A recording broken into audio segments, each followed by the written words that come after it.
Chapter 468. As time passed, the night went from bright to dark. It was past midnight. When Jiang Zhao returned home, there was something curled up in front of his door. It was a small thing. Her hair was disheveled, and she was hugging her knees as she slept against the door frame. Next to her was a thermos. He squatted down and tilted his head to take a look, but her face was buried and he couldn't see. She had attended a dinner party, so her mind wasn't very clear. He suddenly felt playful. "The ghost is here." He purposely made it sound like he was scared and shouted into Yi Er's ear. In his impression, little girls were all afraid of ghosts. However, the girl didn't panic. Instead, a slap flew over and an impatient roar like she was sleep-talking. "Get lost. Why are you screaming like a ghost? Can't you let me sleep?" After roaring, she continued to dream. Yun Yi. Luckily, he blocked it with one hand. Otherwise, he would have been disfigured by that slap. Yi Er felt that something was wrong when she heard the voice. She immediately looked up. Her sleepiness was gone. She swore that it wasn't intentional. At this moment, she could only pretend to be innocent. When she stood up, she patted her long skirt. Standing there, she was reserved and dignified like a lady from a respectable family. Her pink lips, white and slender neck, elegant chin, and the little spaghetti strap neckline bloomed with seductive charm. The tight elastic fabric wrapped around the exquisite and delicate curves of a young woman. Jiang Zhao wasn't too happy about being almost hit. "What are you doing here? Didn't you go to work last night?" "I'll go back to work next week. Anyway, I'm just a temporary worker. I made some soup today to thank my benefactor." Yi Er saw Jiang Zhao's hesitant expression and added, "Don't worry, I didn't poison it." Jiang Zhao didn't know whether to laugh or cry. Did all girls like to watch transmigrations nowadays? Wouldn't it be awkward for her to call him benefactor all day long? He felt so awkward when he heard it. After he opened the door, Yi Er followed him in. He changed his shoes behind Jiang Zhao and placed the thermos on the dining table. Jiang Zhao sat down on the sofa and turned on the air conditioner with a beep. He took off his tie and rolled up his sleeves. Yi Er went to pour a glass of water for Jiang Zhao with ease. When she handed it to him, she bent over, and her long hair cascaded down her back. The relaxing elan with the faint fragrance of jasmine rushed into Jiang Zhao's nose unscrupulously. Her silky hair brushed against the back of his hand, tickling his heart. The neckline of the suspender belt was not too low. Even if she bent down, it was impossible for the man sitting in front of her to covet the real content. Jiang Zhao's Adam's apple rolled uncontrollably as he took the cup. Yi Er knelt down beside Jiang Zhao's feet. The man leaned casually on the sofa, and even the corners of his mouth were curled up casually. She couldn't guess what he was thinking. Fortunately, she didn't think of guessing his thoughts. She took out her wallet from her shoulder bag and took out a gold bank card. She held his hand. He paused, but she didn't let go. She put her hand that was holding the gold card in his large hand, and then held his hand tightly with her other hand. Their hands overlapped, and it was impossible to tell who was wrapped around who. She was humble and begged in a low voice, "Help me with my brother's matter. I beg you." Jiang Zhao's hand was held by Yi Er just like that. He never knew that she had such a submissive side. He lifted her chin with his empty hand and made her look at him. He looked at her condescendingly. The way she was dressed today really made her look as gentle as water. He stroked her chin with his thumb and said with a faint smile, "Are you trying to bribe me?" "No. No." Yi Er stammered. She raised her head and looked at the man's handsome face. Her watery eyes were still full of grievance. She said in a low voice, "Zhou Yan wants to fight with me for Xiao Jie's custody. The money in this card is from me selling the house." I've pawned everything. Without a father, I can't live without a brother. The man didn't answer whether he would help or not. Instead, he asked in a low voice, "No." He pulled the kneeling woman up with his strong arm and let her sit on his lap. His hand reached into her sling. This woman's pretense of being weak was really pitiful. In Jiang Zhao's eyes, Yi Er's meekness was all an act. He had known her for so long and was already used to it. How many people in this society didn't act? He dealt with many people every day, and he also acted a lot. If she wanted to act with him, he would act with her. God knew how much he liked to see her embarrassed every time she couldn't continue acting. It was really a big spice in life, and it was full of color, fragrance, and taste. He only wanted to tease her, but he found that the softness under his hand made him want to destroy her. Move. It was really a change. Perverted thoughts. What kind of scene would it be if he crushed such a beautiful thing in his hand? Yunyi, you can't blame me this time. You sent yourself to me. Fake and real, it's all an act. I'll act with you. You have to be able to act. You came dressed like this because you want sex. Bribe? His voice was getting slower and slower. Even if he was teasing her, it was starting to become hoarse. How are you going to settle yesterday's debt? Yi Er blinked her misty eyes. It seemed like there were some watery tears locked in her eyes. She looked pitifully at the man who had a green light in his eyes. She said timidly, "In the future. I won't dare to do it again." The woman lowered her head and buried it in the man's arms. However, the corners of her mouth slowly curled up. It seemed to be too fast, but it was Yi Er's premeditated kiss. The heat was happening step by step as she expected. Ylang and jasmine essential oil were urging. It was the effect of love. However, Jiang Zhao's self-control was amazing. He drank some wine today. Was she lucky? When the two of them fell back onto the soft cloud silk quilt on the bed that she had slept on before, they felt a different state of mind. Lust rolled and calculation surged. Yi Er knew that she could no longer turn back. She didn't need to turn back. That memorial arch was long gone. One was willing to give, the other was willing to accept. One was making use of, the other was well aware but still moved forward bravely. Neither of them cared about each other's thoughts. No one was more despicable, no one was more despicable. Between them, it was just a transaction that was neither losing nor owing. Even if they didn't say it out loud, they could still act according to the script. This was a kind of tacit understanding. Jiang Zhao was annoyed by Yi Er's naivety. Yunyi, is this the quality of a person who costs 300,000 yuan a night? You don't even know how to take the initiative. Yi Er was not annoyed. She hooked her arms around Feng Yu's neck and said coquettishly, "Mayor, you have sharp foresight. You said that I am priceless. It's because I have not found a buyer. That's why it's hard to do business." Jiang Zhao heard what she said and smiled. His impatience and irritation subsided a little. When their bare skin touched each other, it was the sharp collision of different textures. It was like gunpowder scraping against flint. In the next second, there would be a puff sound, and sparks would fly in all directions. Jiang Zhao's patience and gentleness had surprised Yi Er. The last time she bit her lips, he did not pity her at all.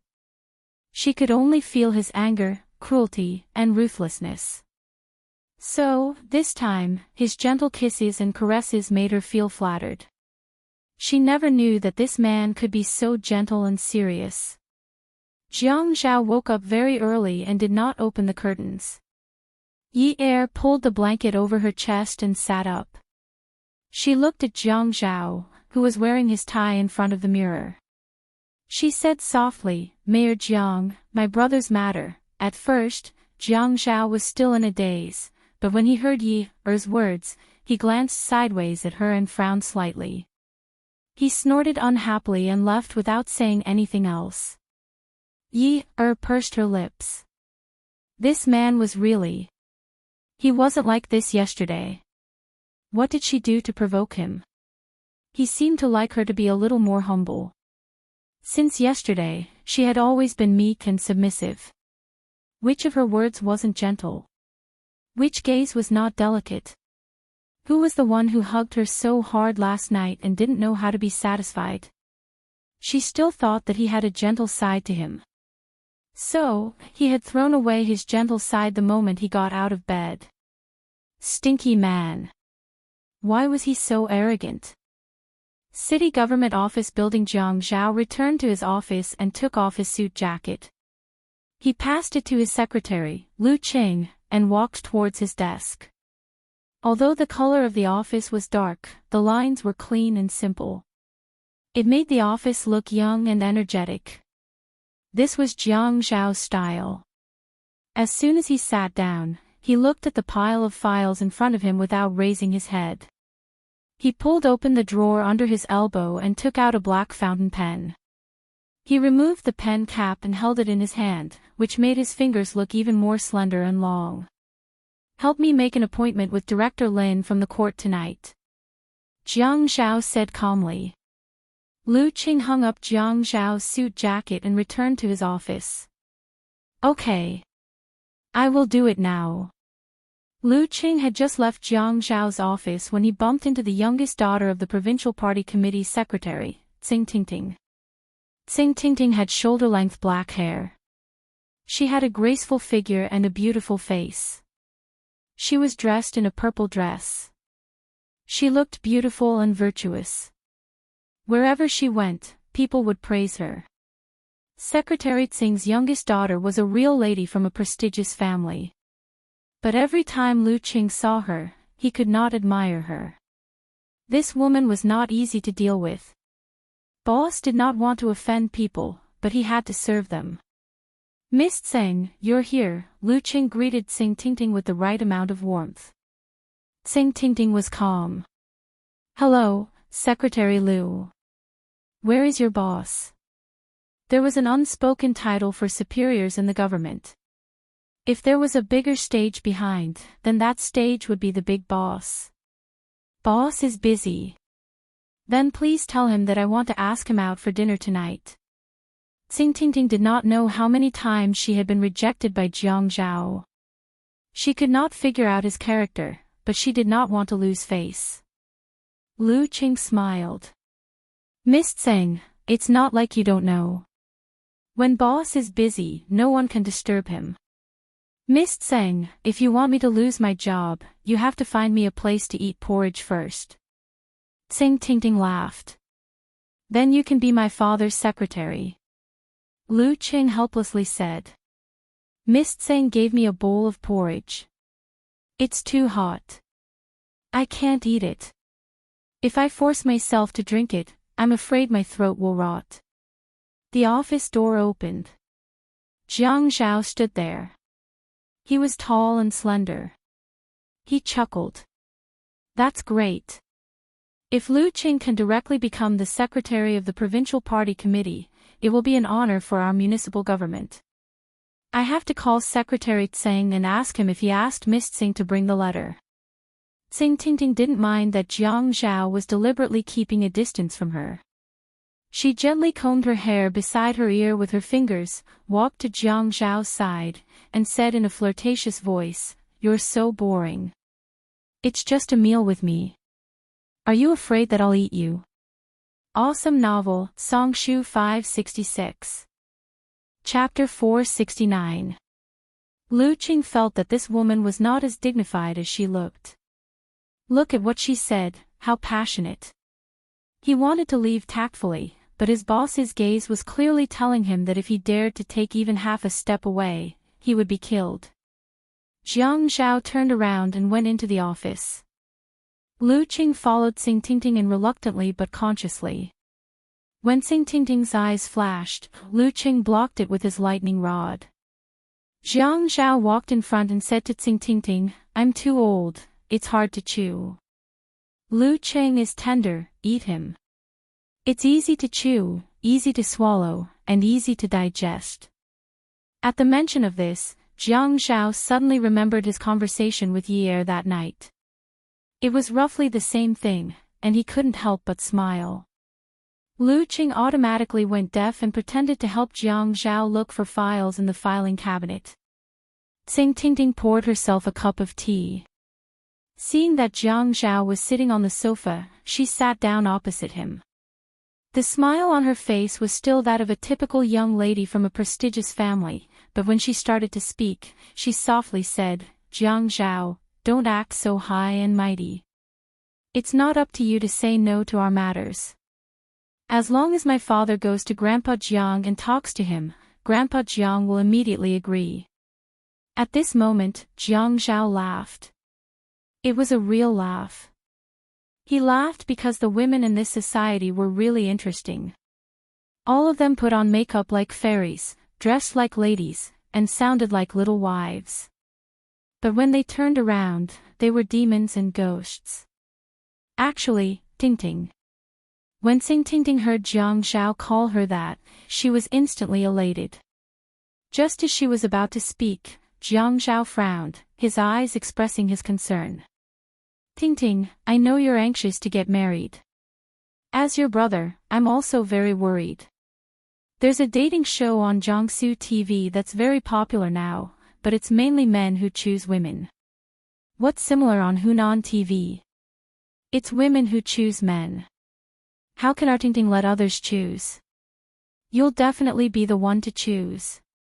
Tsing Tingting stood up from her seat. Her lips were white from anger, and her voice was sharp and trembling.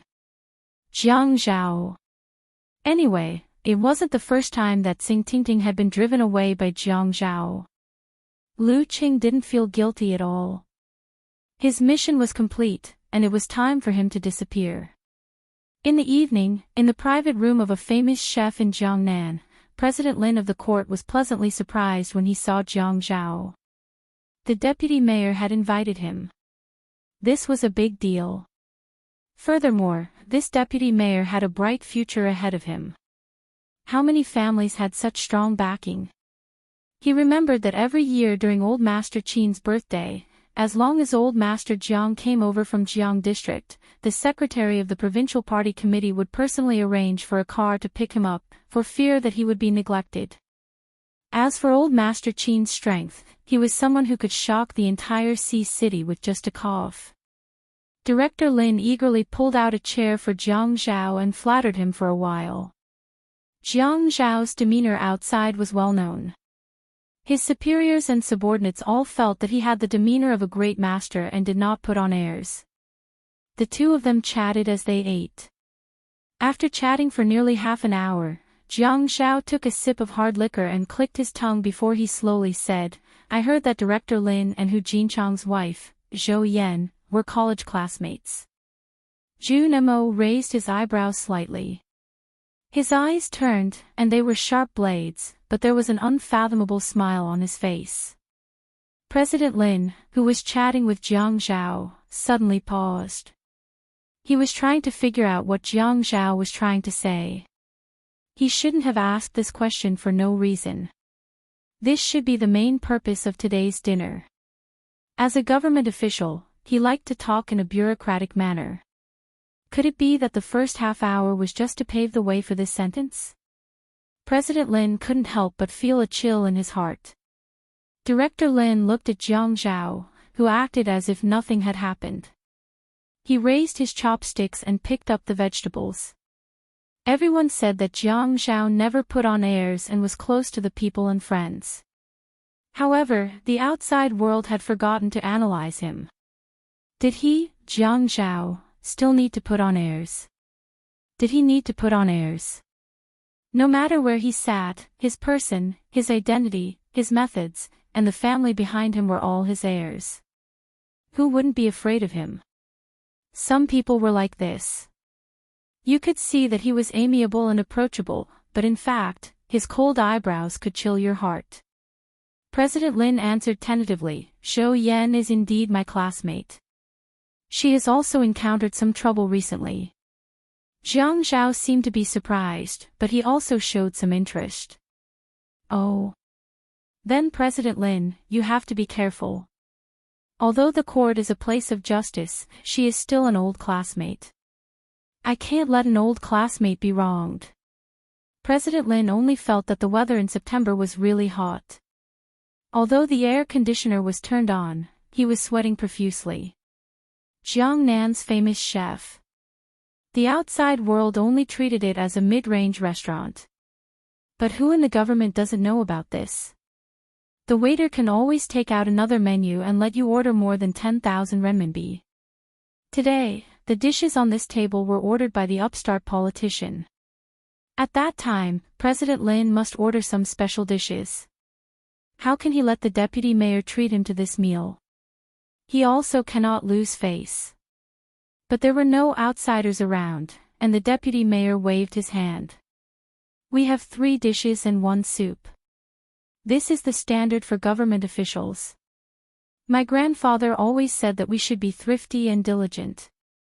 Every time we come out for a meal, I will always remember his words. I don't dare to forget. I don't dare to forget. Old Master Jiang had already mentioned it. How can he still dare to mention the top-grade chicken wings with 2-head abalone? Since he knew that Zhou Yan was his classmate, how could the mirror of eminence be so high? Could it be that Zhou Yan is fighting with the Yun family for custody rights? Mayor Jiang, you are right. I will definitely take this matter seriously. But no matter if we are classmates or not, we still have to take this matter seriously. Director Lin replied carefully but not without any loopholes. It was a small private room, and the table was for 4 people. It was not spacious. Jiang Zhao held an ordinary Luzhou Laojiao crystal clear bottle. His knuckles looked slender and strong. He raised his hand and stretched the bottle towards the wine glass in front of Director Lin. Director Lin was so frightened that he quickly stood up and held the wine glass with both hands. Jiang Zhao also stood up to pour the wine. Director Lin held his wine glass and watched the bejeweled nectar gurgling into his glass. He was in fear and trepidation.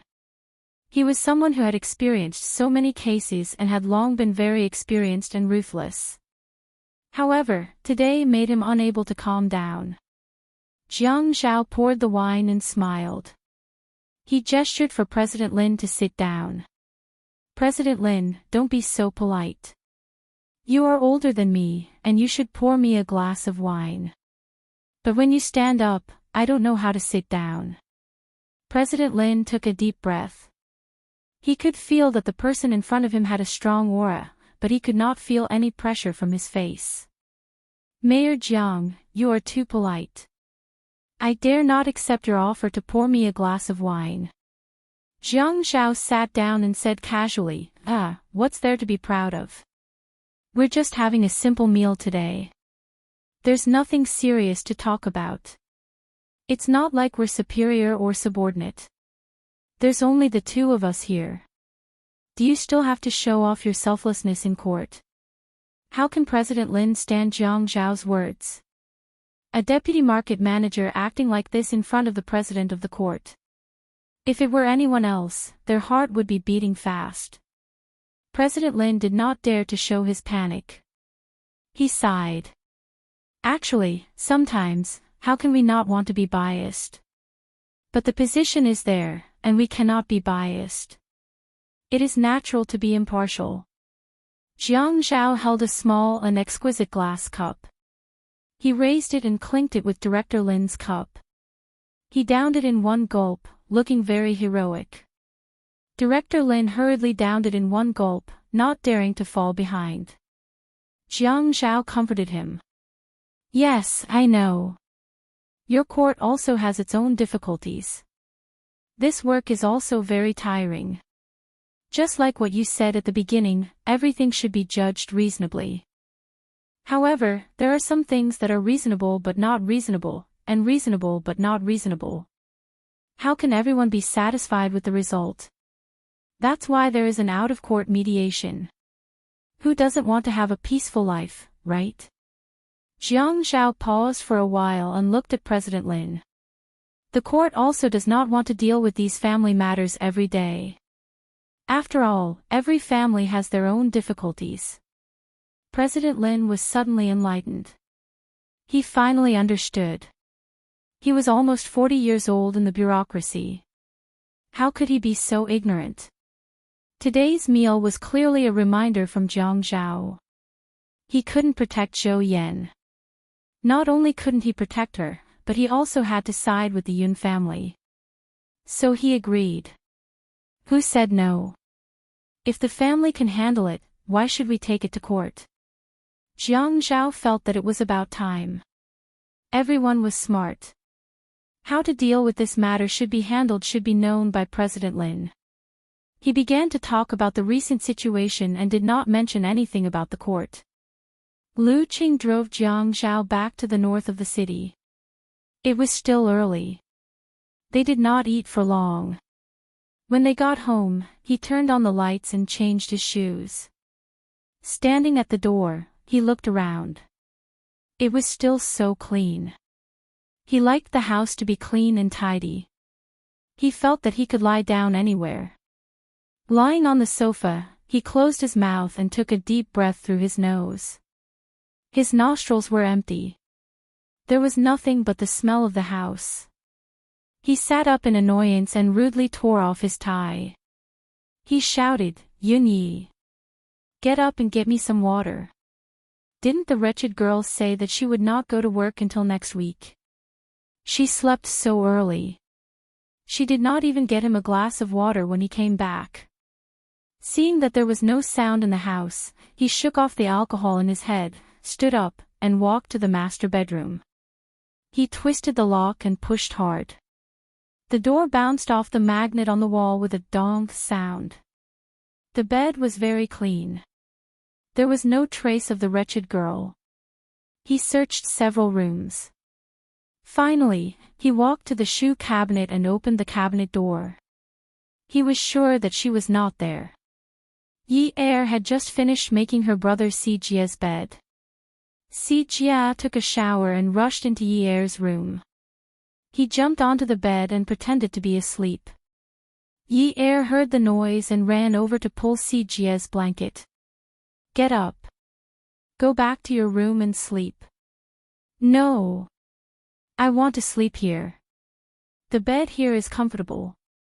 Why should all the good places belong to you? Then let's change rooms." When Si Jia heard Yi Er's stubbornness, he pulled the blanket a little and revealed his pitiful eyes. "Sis, I don't want to sleep in a different room from you. I'm still so young. I'll be scared of ghosts."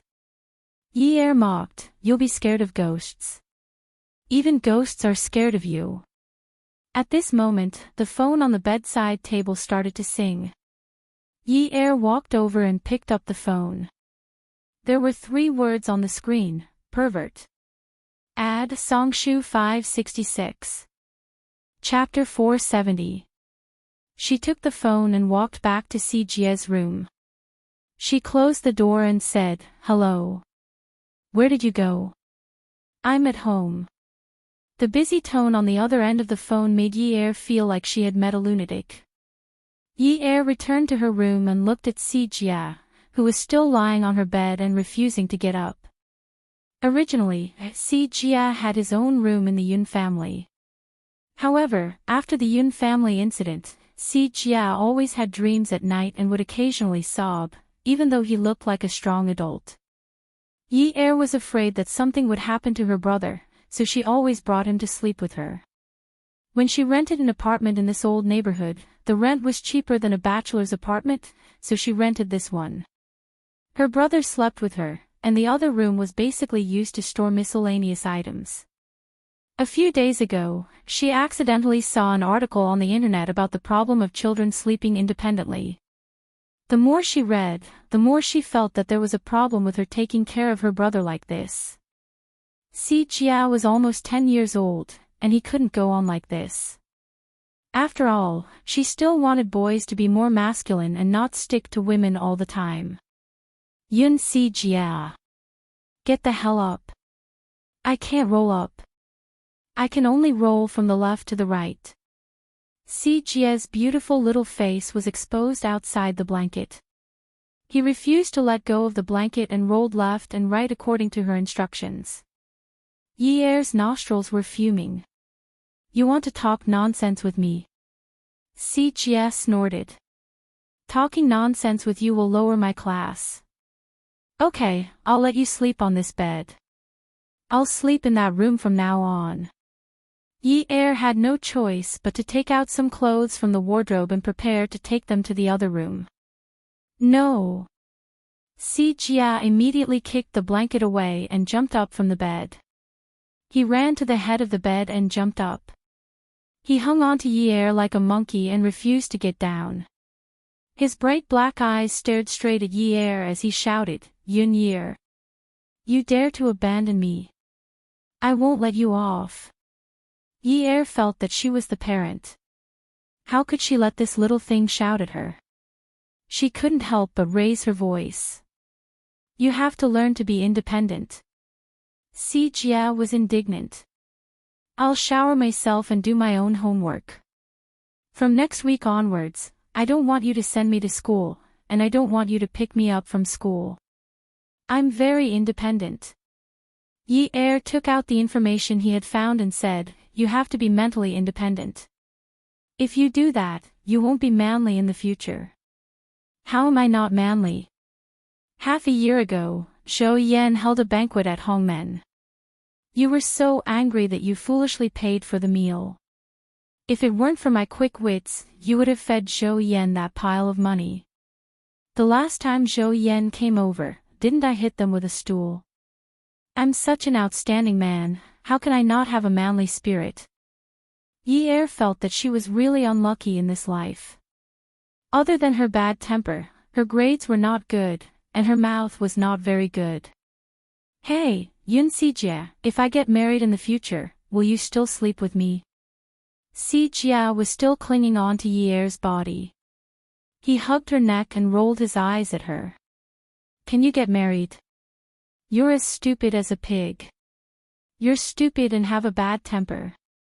How can there be such an idiot man who clearly knows that you're a hot potato and still accept you? You'd better wait for me to grow up and earn money to support you. Yi Er sighed. She hugged Si Jia and sat on the edge of the bed. Si Jia, then what if you get married in the future? Will you still sleep with your sister? What's the point of getting married? Marry someone like my mother. Husband and wife are birds of the same forest. When disaster strikes, they fly away separately. I don't want that kind of trouble. Yi Er's heart ached. Their mother was a taboo between them. No one was willing to mention it. However, Si Jia's attitude also made her very worried. Then won't the Yun family have no descendants? Si Jia looked at Yi Er's sad expression and felt that he had gone too far. However, he was unwilling to admit that he was wrong. What are you thinking? Yun Yi, I'm only 9 years old. Do you want me to fall in love early? Aren't you afraid that I'll affect my studies? How can you be such an irresponsible parent? How can you instill such an unhealthy concept in your 9-year-old brother? You're not good at studying. Do you want your brother to be like you? Yi Er was really defeated. Why did she have to provoke this guy? Hey. When did I? You're still saying that you didn't. In order to abandon me, you already want me to marry a wife. Si Jie's eyes turned red as he spoke. Hey. Clearly. Yi Er was about to faint. Others were fine, but this was her brother. He was about to cry. His eyes were so red that it made her heart melt. What a hateful guy. Humph. That's clearly what you're thinking. Si Jia harumphed, feeling wronged and fierce. Yun Si Jia. You've got guts. Go to sleep. Yi Er angrily pressed Si Lu down on the bed and pulled the quilt over him, covering him completely.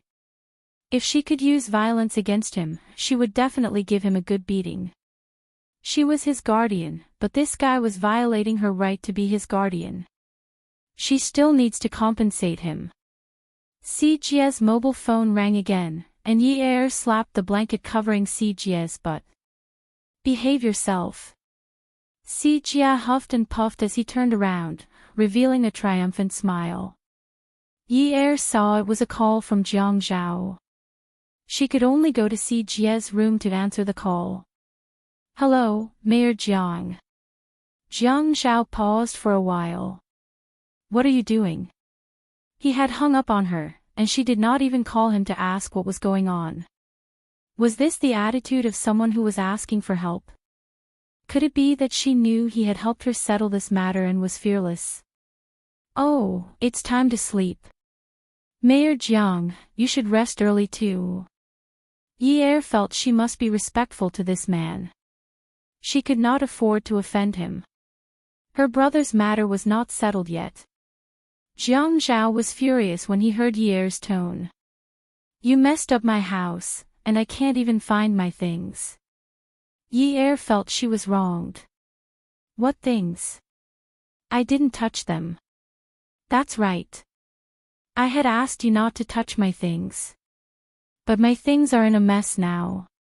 Don't you know you need to wash the blanket after sleeping on it? Have you washed it? Come down now. Come down. You are downstairs. 1.5 minutes. Ye gritted her teeth. This guy was indeed a pervert. When did she touch his things? He was the one who left them in a mess, and now he is blaming her. That blanket had just been washed. How can she wash it after sleeping on it? Why didn't he buy some disposable bedding? Anyway, he was rich. But you still have 1 minute and 20 seconds. If not, your brother's matter.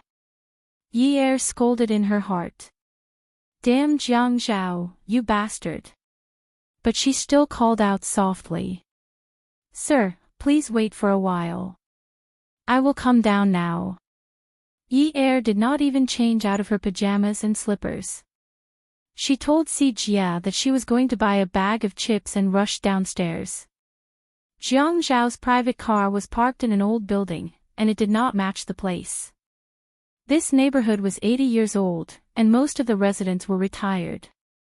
Even if there were young people who were working and renting a house, they would not be able to afford an Audi A8. Ye opened Jiang Zhao's car door and sat in it. She was panting and mumbling. So bloody. 1 minute and 20 seconds. Jiang Zhao raised his wrist and looked at his watch. The corners of his mouth curled up into a carefree smile. It's pretty bloody. You came down in just 40 seconds. It seems like you're crazy about seeing me. As he spoke, he started the car. Ye scolded in her heart. She saw that Jiang Zhao's actions were not right. She immediately turned the car key in the opposite direction, and the car turned off. She asked anxiously. Hey, where are you taking me? Where are we going? Jiang Zhao frowned. Was this woman pretending to be an idiot in front of him? Where could he be taking her so late at night? Jie is still waiting for me at home. We agreed that we would go up after buying a bag of chips. Oh right, I really didn't touch anything in your house. I swear. If you can't stand the smell of other people's blankets, you can sleep in the guest room for 2 days. When Jie goes to school, I will wash it for you. Ye sat on the leather seat and looked at Jiang Zhao. She had just taken a shower, and her body was still emitting the fragrance of a shower. Her long hair was wet and she was wearing a straight cartoon nightgown. She had run in a hurry, so she spoke in a hurry. Her little face was flushed, and she looked very cute. At this time, she looked like a 19-year-old girl. Her skin was as tender as a freshly peeled lychee, and there was not a single trace of powder on it. Jiang Zhao had an idea. He reached out and pinched Ye's face. Then I will send you back later. Yi Er saw the dark green light in Jiang Zhao's eyes. She suddenly understood what he meant. No. Jiang Zhao raised his eyebrows slightly. He said in a neutral tone, "You want to negotiate with me?" Yi Er knew that Jiang Zhao was angry. Angry? This man was not someone she could offend. Even if she wanted to offend him, she would have to wait until the matter with her little brother was over. Otherwise, she would have wasted the night she slept with him last night. As a result, a certain someone's spine softened and she leaned against Jiang Zhao. She stretched out her slender arm and hooked it around his neck. Her chin rested on his shoulder, and her lips pressed against his ear. She said softly, "My lord, my younger brother is only 9 years old. What if he sees that I haven't returned and runs around blindly? What if he gets lost?" Jiang Zhao could feel the demonic aura that made him shudder. He leaned closer to the front passenger seat and pinched Yi Er's chin with his big hand. His fingers, which were slightly cold in the summer, rubbed Yi Er's soft lips. He said in a low voice, "Then go and tell him that a friend is looking for him. He has something to tell me." The kiss was more beautiful than she had imagined. It was also more terrifying than she had imagined. Her breathing was rapid, and her heart was beating wildly. The man's hug was unbearable and passionate. However, other than instinct, there was no other emotion. Yi Er allowed Jiang Zhao to kiss her for a long time before pushing him away. She begged, "Monday, okay? I'll go over to accompany you after work. My little brother is still young. He'll be scared if he doesn't see me. Other than this, I'll promise you anything." She did not dare to think that Jiang Zhao would agree. However, at this moment, Jiang Zhao unexpectedly let go of her. Jiang Zhao adjusted his breathing and took a golden card from the dashboard. He held it between 2 fingers and handed it to Yi Er. "Take this back." "Ha!" Jiang Zhao placed the card in Yi Er's palm. The righteous expression on his face disappeared. He leaned forward and bit Yi Er's ear. His slender fingers hooked open the round collar of Yi Er's pajamas, allowing some light to enter his lowered gaze. The man chuckled. "Don't you think your body is more valuable?" Attention, Hongcha 866. Chapter 471. Don't you think that your body is more valuable? You can go there on Monday. Yi Er had finally made up her mind. She was a prostitute. She had wanted to sell herself to Min Zikai, but Min Zikai's mother appeared out of nowhere. After that, she chose a good-looking and powerful buyer. Before her brother's matter was settled, she had to follow the buyer's orders. She had no other choice. She was lucky that the buyer had taken a liking to her. Other than Jiang Zhao, no one else would dare to take over her business. "Thank you for your kind words, Mayor. I will keep it then." Yi Er showed a bright smile and rubbed the card between her hands. She looked like she was rubbing her hands in the middle of winter to keep warm. On Saturday, Yi Er brought Si Jia to see her father in prison. Both of them told each other that they were doing well and did not need to worry. After sending Si Jia to school on Monday, Yi Er went to Wudong Street. No matter how hot it was outside, this street was always cool. Those century-old Wudong trees had deep roots and could cover the sky. No matter how strong the sun was, it could still isolate the trees from this street. Therefore, those artists could use a comfortable posture to dip in ink and paint. Yi Er stood beside the boy and watched him earn money through art without saying a word. A sketch cost 30 renminbi, a coloring cost 30 renminbi and an oil painting cost 300 renminbi. The boy's skin was fair, and his hair was not permed or dyed like other children his age. His hairstyle was simple and clean. His fringe was blown by the wind and covered half of his straight eyebrows. He was focused on painting and dipping the paint. He looked very beautiful. After the buyer left, Yi Er started to joke with the boy. Hey, not bad. You must be a household worth 10,000 renminbi now. The boy replied indifferently. It's not like there are people painting oil paintings every day. Yi Er felt bored and asked. What is art? The boy lowered his head and kept the paint. Then what do you think art is?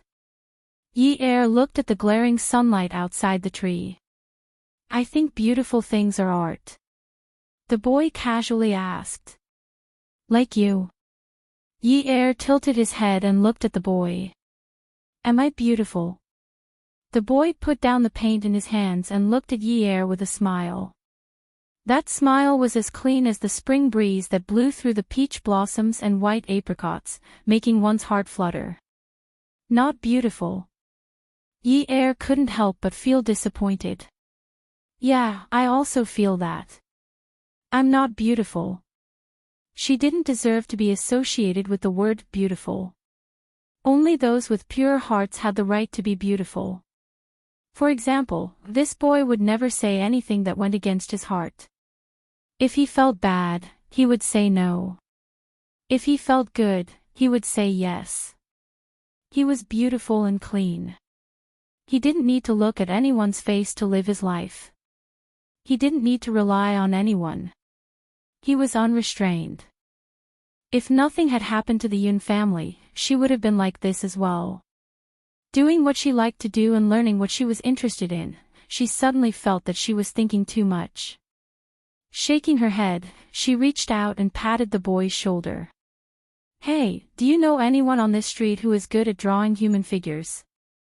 The more reliable one, the kind that can make ugly things look beautiful.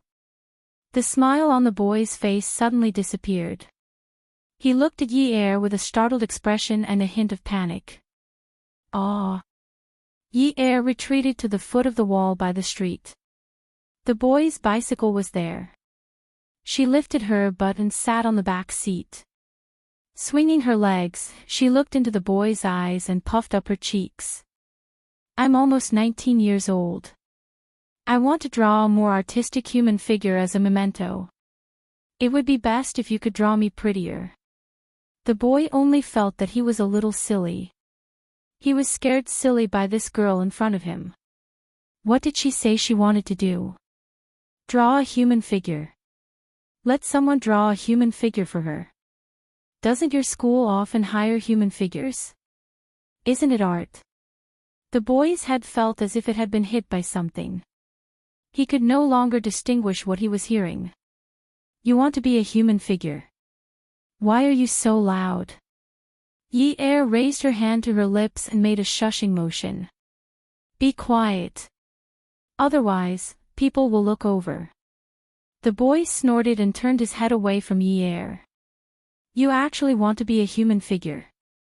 Yi Er jumped down from the bicycle. What's wrong? Even if I want to be a human figure, isn't that also a sacrifice for art? Don't you artists also say that the human figure is the most beautiful art? Besides, she had never thought of being a human figure. She just wanted to leave a memento for herself. How did it get to the point where she wanted to be a human figure? Yi Er walked forward and happened to see stars when the boy suddenly turned his head and knocked it against her head. She held her forehead and complained, "What are you doing? You have such a bad temper. You really want to be a human figure? How can you be so depraved?" Yi Er rubbed her forehead and looked at the boy who was angry for no reason. Depraved? Then all the naked bodies that your school draws are depraved. That's different. How is it different? Aren't they all art? You don't look like art. You're not suitable. Yi Er saw that the boy was shouting at her with a red face. It turned out that such a good-tempered boy couldn't stand her vulgarity. She couldn't help but feel lonely inside. Am I that bad? If I'm not beautiful, then I can't even be drawn beautifully. The afternoon sun was scorching. It shone through the floor-to-ceiling windows of the five-star hotel and lingered there. The girl looked at the sunlight on the ground. Her eyelashes were curled up like little brushes with gold powder.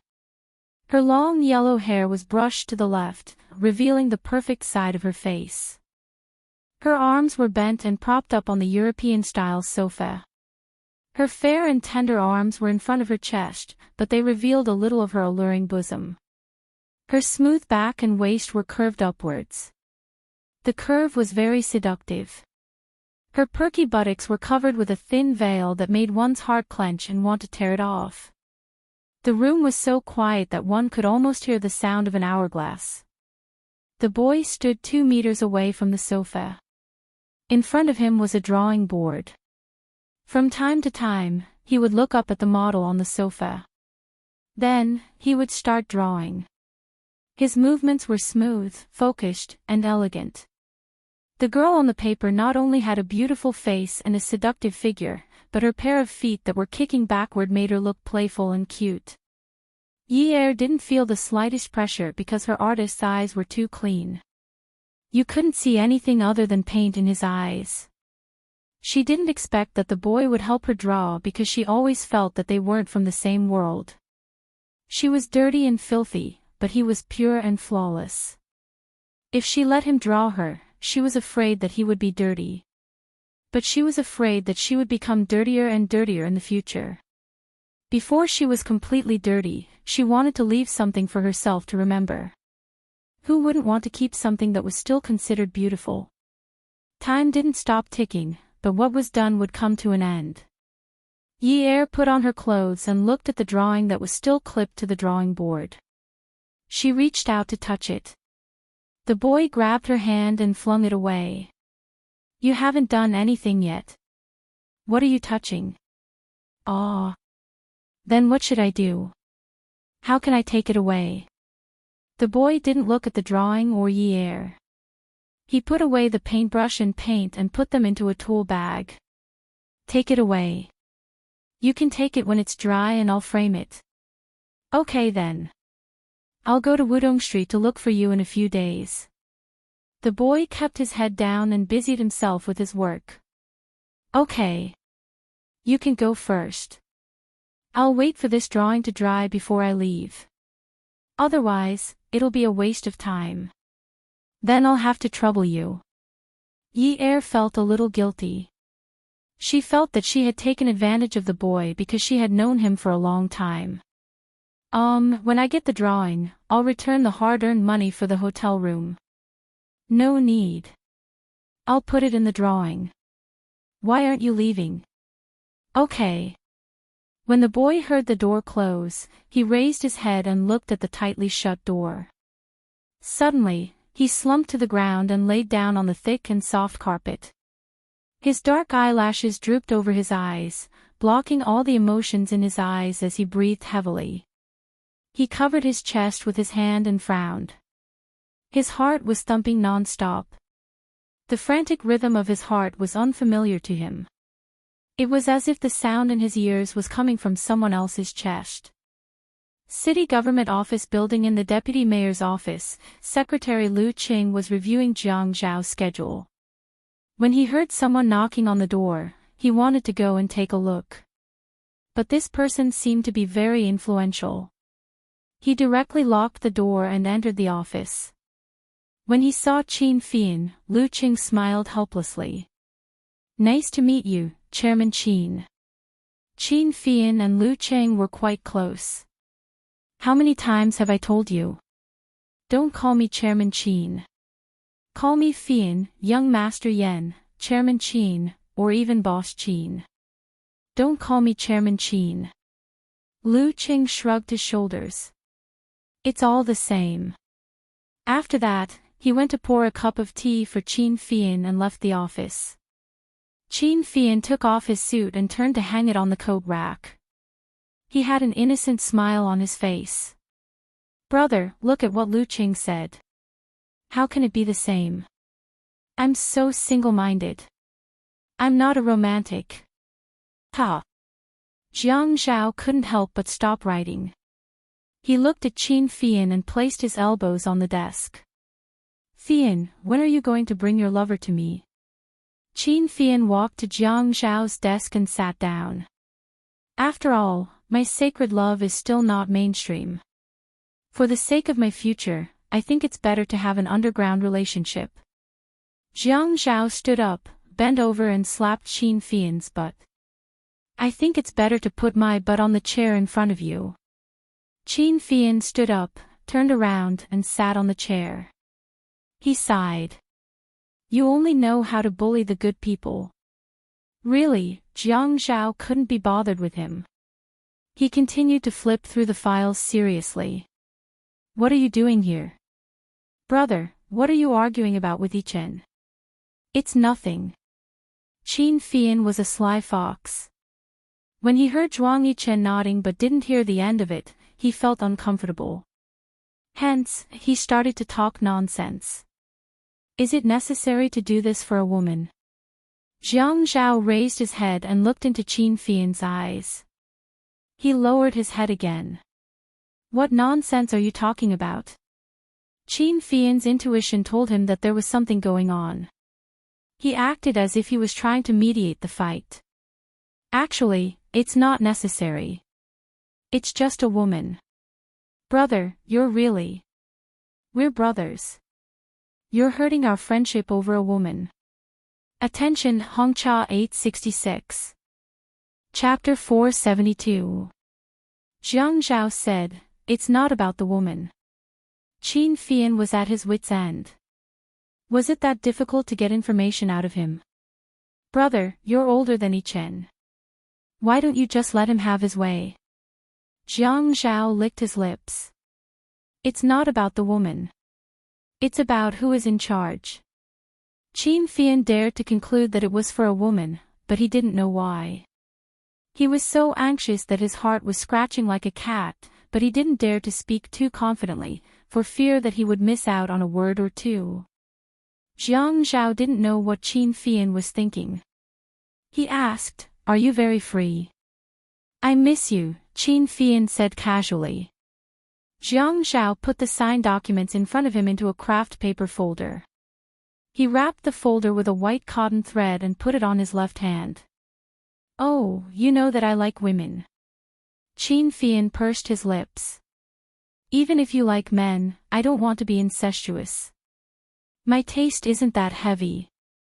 Jiang Zhao picked up a folder on his right hand and took out the documents. He glanced at Qin Fian. Your taste is so light. You have the lightest taste in our family. That goes without saying. I don't even put salt in my food. Jiang Zhao couldn't help but laugh. In Haiqing, only Qin Fian dared to say that he was gay. He never felt that he was embarrassing his grandfather. Yes, not only do you not put salt, but you also don't use fire. You just eat it raw. Miss Tseng, you're here. Jiang Zhao and Qin Fian heard Lu Cheng's voice outside the door and stopped talking. Qin Fian winked at Jiang Zhao. Actually, Tsing Tingting is quite nice. You can try. Qin Fian shook his head and shrugged his shoulders to show that he couldn't accept it. You know that I'm very loyal. Tsing Tingting was caught eavesdropping at the door by Lu Qing. At this time, how could she care about being polite? The only thing on his mind was Qin Fian's question to Jiang Zhao, and the reason he was at odds with Zhuang Yichen was because of a woman. Women. Didn't the Ouyang Yen dump him long ago? This hurt Tsing Tingting's self-esteem too much. All these years, she had treated Jiang Zhao as Tang Xing, but where did this woman come from? It was Tsing Tingting's first time entering the house. She used the same imposing manner as when she went out in the past. She was arrogant. Lu Qing knew that Qin Fian was there, so he didn't need to be in the way. He immediately closed the door and didn't dare to let strangers near the office. Tsing Tingting walked up to Jiang Zhao's desk and banged on it. She craned her neck and said, Jiang Zhao. In life, you belong to me, Tsing Tingting, and in death, you belong to me. My father has already acquiesced to us being together.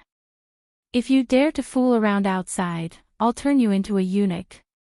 Jiang Zhao acted as if he didn't hear her at all. He said to Qin Fian, Fian, didn't you miss me? Where are you going tonight? Qin Fian pushed up the refined frame glasses on his nose and frowned.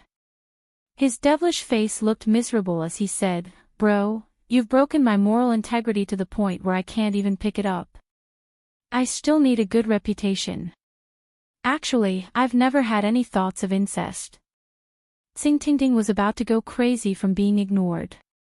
She grabbed the pen holder on the table and was about to throw it at Jiang Zhao when Qin Fian's soul-stirring phoenix eyes suddenly lit up. He shouted, "Oh my God! I finally understand why there are more and more gays. It's because women are tigers." Ting slammed the pen holder on the table. She glared at Jiang Zhao with her black eyes. She lifted her chin and her neck tensed up. "Jiang Zhao, don't blame me for not reminding you. If I find out which woman it is, I'll kill her." After Ting left, Qin Fian patted his chest. "She's too fierce. She doesn't look like a woman at all. Luckily, I like men." Jiang Zhao said, "Your boyfriend might become like that one day." Qin Fian was cold outside, but he smiled mischievously after closing the door. He said, "Bro, my boyfriend is very understanding." Then he paused. "Oh right, that woman of yours." He wanted to ask what she did, how old she was, and which family she was from. But he was afraid that if he asked, Jiang Zhao would think that he didn't know anything, so he didn't say anything. "Very ordinary." Qin Fian got up and leaned on the table. He lowered his head to look at Jiang Zhao's eyes. "Bro, so you don't like Sister Yan anymore?" Jiang Zhao said calmly, "It seems that you're really free. You're definitely not interested in studying the direction of the second subway line." Qin Fian immediately stood up and turned around.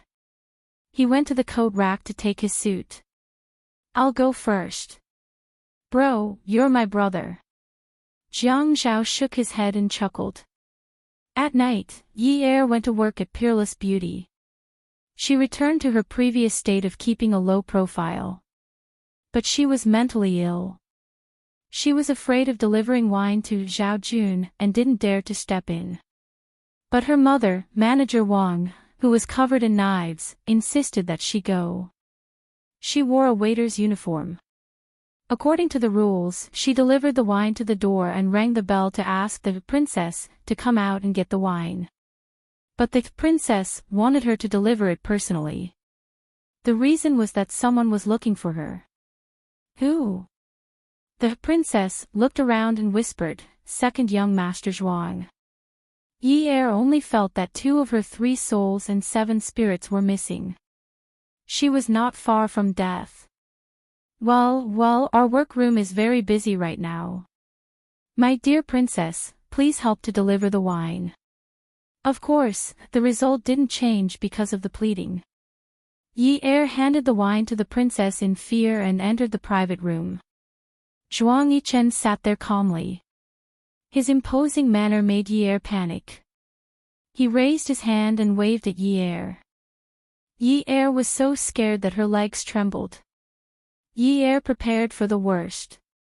She didn't know what Zhuang Yichen would do to her, but she had to smile hypocritically. She was not the kind of young lady who would throw a tantrum easily and throw a wine bottle at a guest. She would slap him if he touched her, and she would fight him if he kissed her. She would brag if she did not come. "If you dare to touch me, I will die in front of you." Forget it. If she really thought of herself as so noble, why would she come to this kind of place? Moreover, she wasn't even afraid of death. Why would she be afraid of living shamelessly? In this private room, there was only Zhuang Yichen and the princess. He didn't even call her Miss. Yi Er dared to conclude that Zhao Jun was the base of Jiang Zhao's group. It was just that she didn't have the chance to deliver the wine before. "Young Master Qin." Yi Er stood still, bowed politely, and called out timidly. "Sit." Zhuang Yichen said coldly. Yi Er didn't dare to sit. After all, the lighting in the private room wasn't very good. Although she wasn't noble, she was still afraid of being violated by men. Go and get yourself a leather stool. Yi Er immediately turned around and asked the princess for a short, cylindrical leather stool. She carried it over and sat down across from Zhuang Yichen at the marble table. Zhuang Yichen leaned back, and his broad shoulders sank into the sofa. He spoke first. What's your relationship with Mayor Jiang? Ah. Yi Er pretended to be dumb. It's not smart to pretend to be dumb. I have nothing to do with him. Zhuang Yichen sneered, then Mayor Jiang is really kind. Yi Er was afraid that she had said something wrong and continued Zhuang Yichen's words. She pretended to be emotional. Mayor Jiang is really working hard for the country and the people. Zhuang Yichen sneered, Miss from Yun University, aren't you afraid of meeting someone you know here? Yi Er didn't mind. If I meet them, I will definitely ask them to come over and take care of business. Young acquaintances will not come to such a private nightclub. Even if they meet uncles, they will not talk about it. They are afraid that she will spread rumors. You are quite open-minded. It's okay. It's just survival of the fittest. Zhuang Yichen chatted with Yi Er casually and texted at the same time. He also didn't ask Yi Er to leave. Yi Er kept looking at the princess bar counter near the entrance. Luckily, there were still people around. If she was killed, there would be witnesses. Suddenly, the private room's elevator doors opened. Ding! With a sound, the door of the sedan opened. Jiang Zhao's handsome face was gloomy, and there was a kind of travel-worn smell. When he walked towards them, he put on an expressionless face. Yichen, you are free. Jiang Zhao said and glanced at Yi Er, who was sitting on the leather stool. Yi Er face-bombed. Of course I am not as busy as Brother Zhao. Zhuang Yichen stood up and gave Jiang Zhao a friendly fist bump. Yi Er's heart was beating like a drum when she heard these two people talking like there was a needle hidden in cotton. Jiang Zhao sat down beside Zhuang Yichen and looked at Yi Er coldly. Why are you sitting here? Do you want to eavesdrop on our conversation? Yi Er was so excited that his heart almost jumped out of his chest. He stood up immediately. Then I shall not disturb you. Young Master Qin, Mayor Jiang, please take your time. Then, he ran away. Zhuang Yichen looked at the door of the private room after the girl ran out and closed it. He poured a glass of wine for Jiang Zhao and smiled. Brother Zhao, why are you in such a hurry? I told you that I only want her to have a drink here. You still don't believe me. Jiang Zhao's expression was unreadable. He tapped the side of the wine glass, indicating that it was enough. You're thinking too much. Zhuang Yichen stared at the leather stool Yi had sat on and did not say anything for a long time. He leisurely swirled the crystal cup in his hand. The amber liquid inside sparkled under the dim light. After a while, he tilted his head to look at Jiang Zhao. His brows relaxed, but he could not hide the seriousness in them. He slowly said, Brother Zhao, I want to play a game of chess with you. Jiang Zhao looked at Zhuang Yichen and narrowed his eyes. He frowned when he saw the smile on Zhuang Yichen's face. Zhuang Yichen asked the princess to leave the private room. He knew that Jiang Zhao had always been conservative with his words and would not leave any room for gossip. He would not casually make a promise to express his attitude. He only needed to start and see if Jiang Zhao was interested. You know the reason why no one dares to not touch Yun Hongwei's case. He is just a scapegoat, Jiang Zhao nodded. Yes, the government is like a magnetic field. It's the same principle as the business world. It has its own balance. When it comes to scapegoats, there's only the beginning and not the end. Yun Hongwei is involved in this more or less because of himself. He is on the wrong team. The magnetic field needs to be reshuffled. It is reasonable for him to be the first to be involved. Yes, that makes sense. Zhuang Yichen bent down and reached out to pick up an exquisite steel cigarette case with a dragon totem on the marble table. With a little pressure from his fingers, the lid of the case opened. There was only one cigarette inside. He closed the lid and threw it on the table. He sat up straight and held the crystal glass, but did not touch it. No one dares to touch Yun Hongwei's case, but we don't know who the big boss is. Brother Zhao, don't you know? Attention, Song Shu 566. Chapter 473. Zhuang Yichen's tone had always been unhurried. Whether it was him or Jiang Zhao, they were used to this way of speaking. They were able to express their intentions, stabilize their aura, and not let others steal their true thoughts. They left room for leeway and could also test others. Jiang Zhao's sudden anxiety when he first stepped out of the elevator disappeared without a trace. At this moment, there was only a steady and restrained calmness. He leaned forward and opened the exquisite cigarette box. He held the cigarette in the corner of his mouth and took out a lighter. With a ding, he flicked open the lid. With a click, the bright orange flame wrapped in a faint blue core appeared in front of him. The flame was extinguished with a crackling sound. The smoke coming out of his mouth was accompanied by a soft sigh. Yichen, we've been brothers for 15 years, right? It started when Mom and I transferred to High City. A trace of warmth appeared on Zhuang Yichen's face, and the corners of his mouth curled up slightly.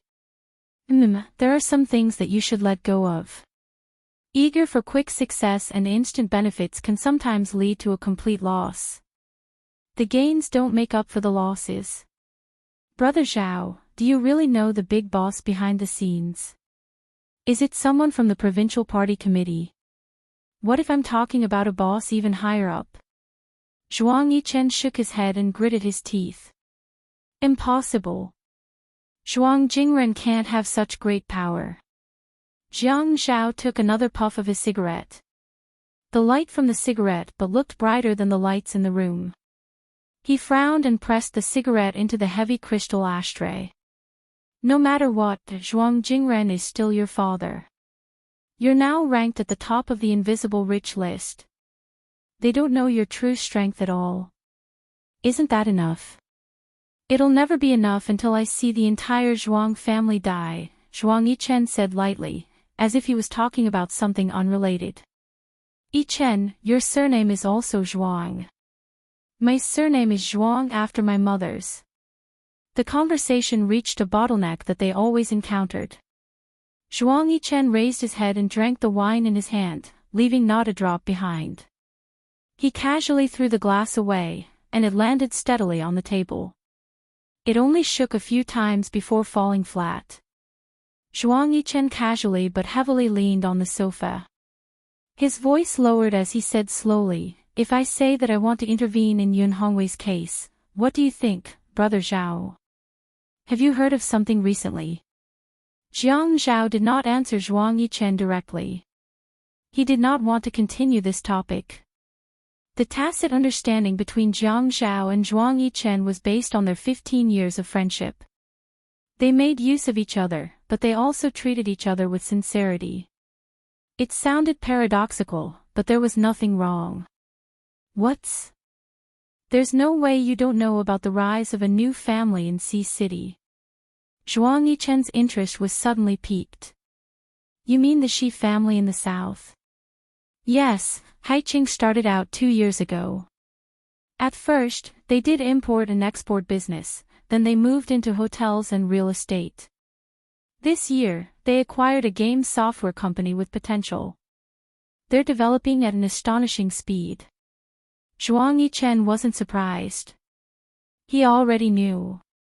A new family that can establish themselves in Haiqing in 2 years and expand their business to such a large extent must have a lot of money. Otherwise, they're also from the Red Sect. Jiang Zhao shook his head.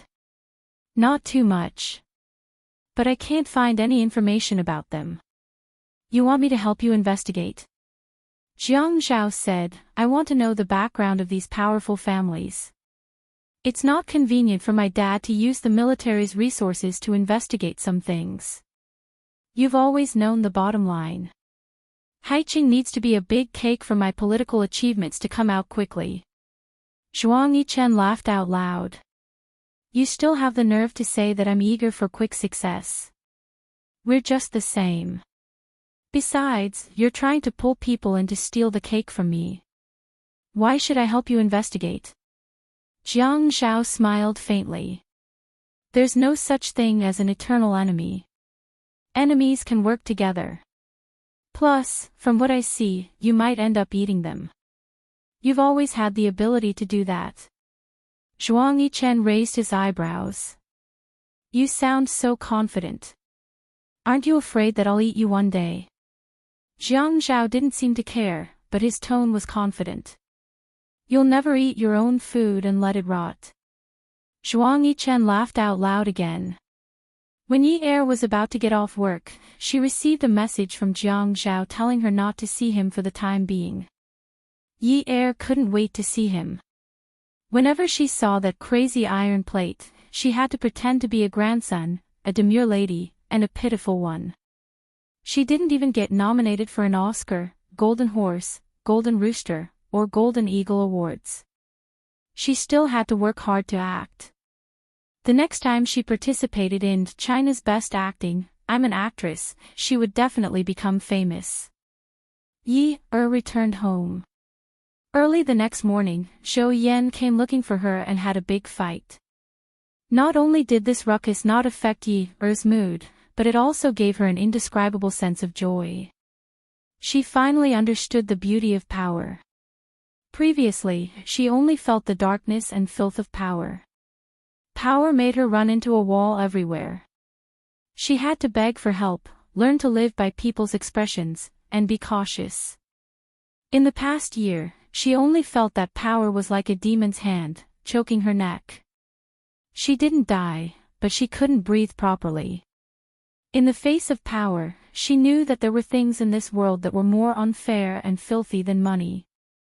Money could buy a lot of things, but sometimes, no amount of money could buy an unspoken rule under the balance of power.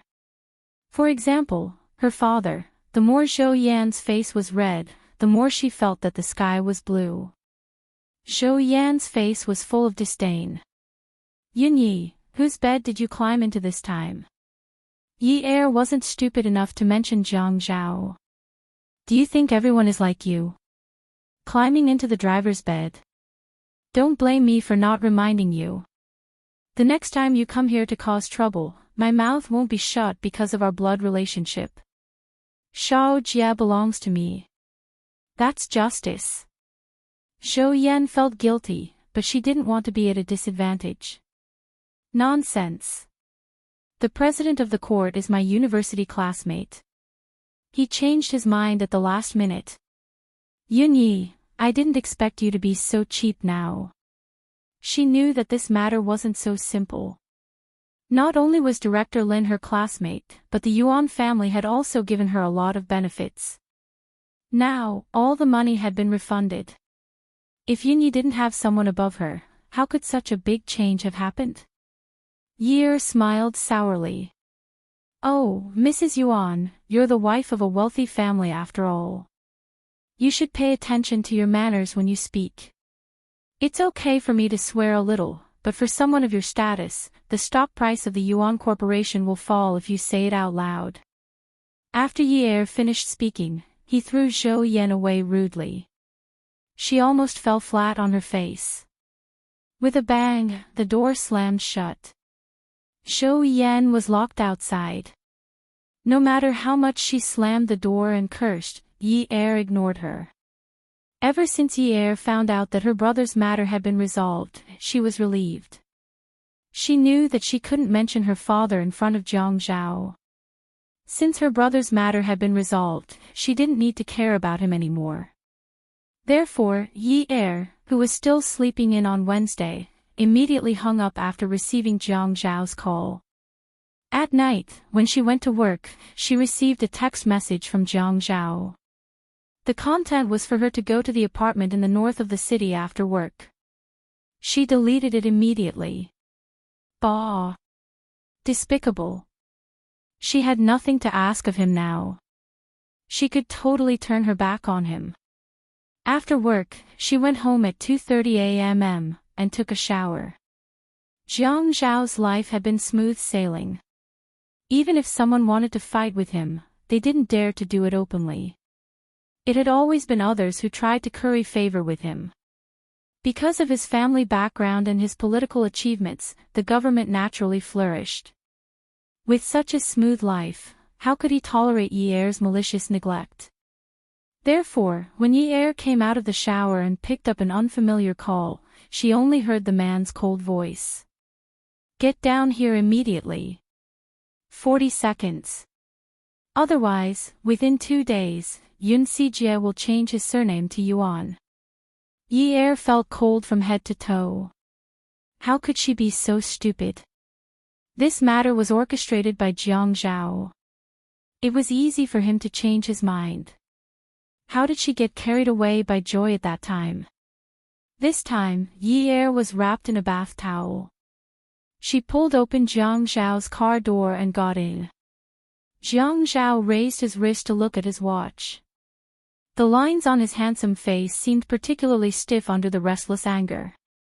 He coldly mocked, "You've improved. 37 seconds. It seems like you want to see me even more than last time." Yi Er didn't care about Jiang Zhao's expression. She just wanted to act coquettishly and put her arms around his neck.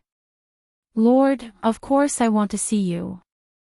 You're so handsome, confident, and wise, Jiang Zhao, oh." He slowly pushed Yi Er away and glanced at her. Last time, she took a shower and wore pajamas. This time, she ran out of the bathroom directly, right? This woman really needs to be taught a lesson. If I don't teach her a lesson, she will never know what is bitter and what is sweet. Such a handsome, confident, and wise man called you. How would you react? Yi Er laughed awkwardly and pretended to be excited. "Yeah, of course, I would be flattered." Jiang Zhao asked again, "Then, what about texting you?" "Of course, I would be ecstatic." Jiang Zhao sneered. "So, being flattered means hanging up the phone. Being ecstatic means turning a blind eye."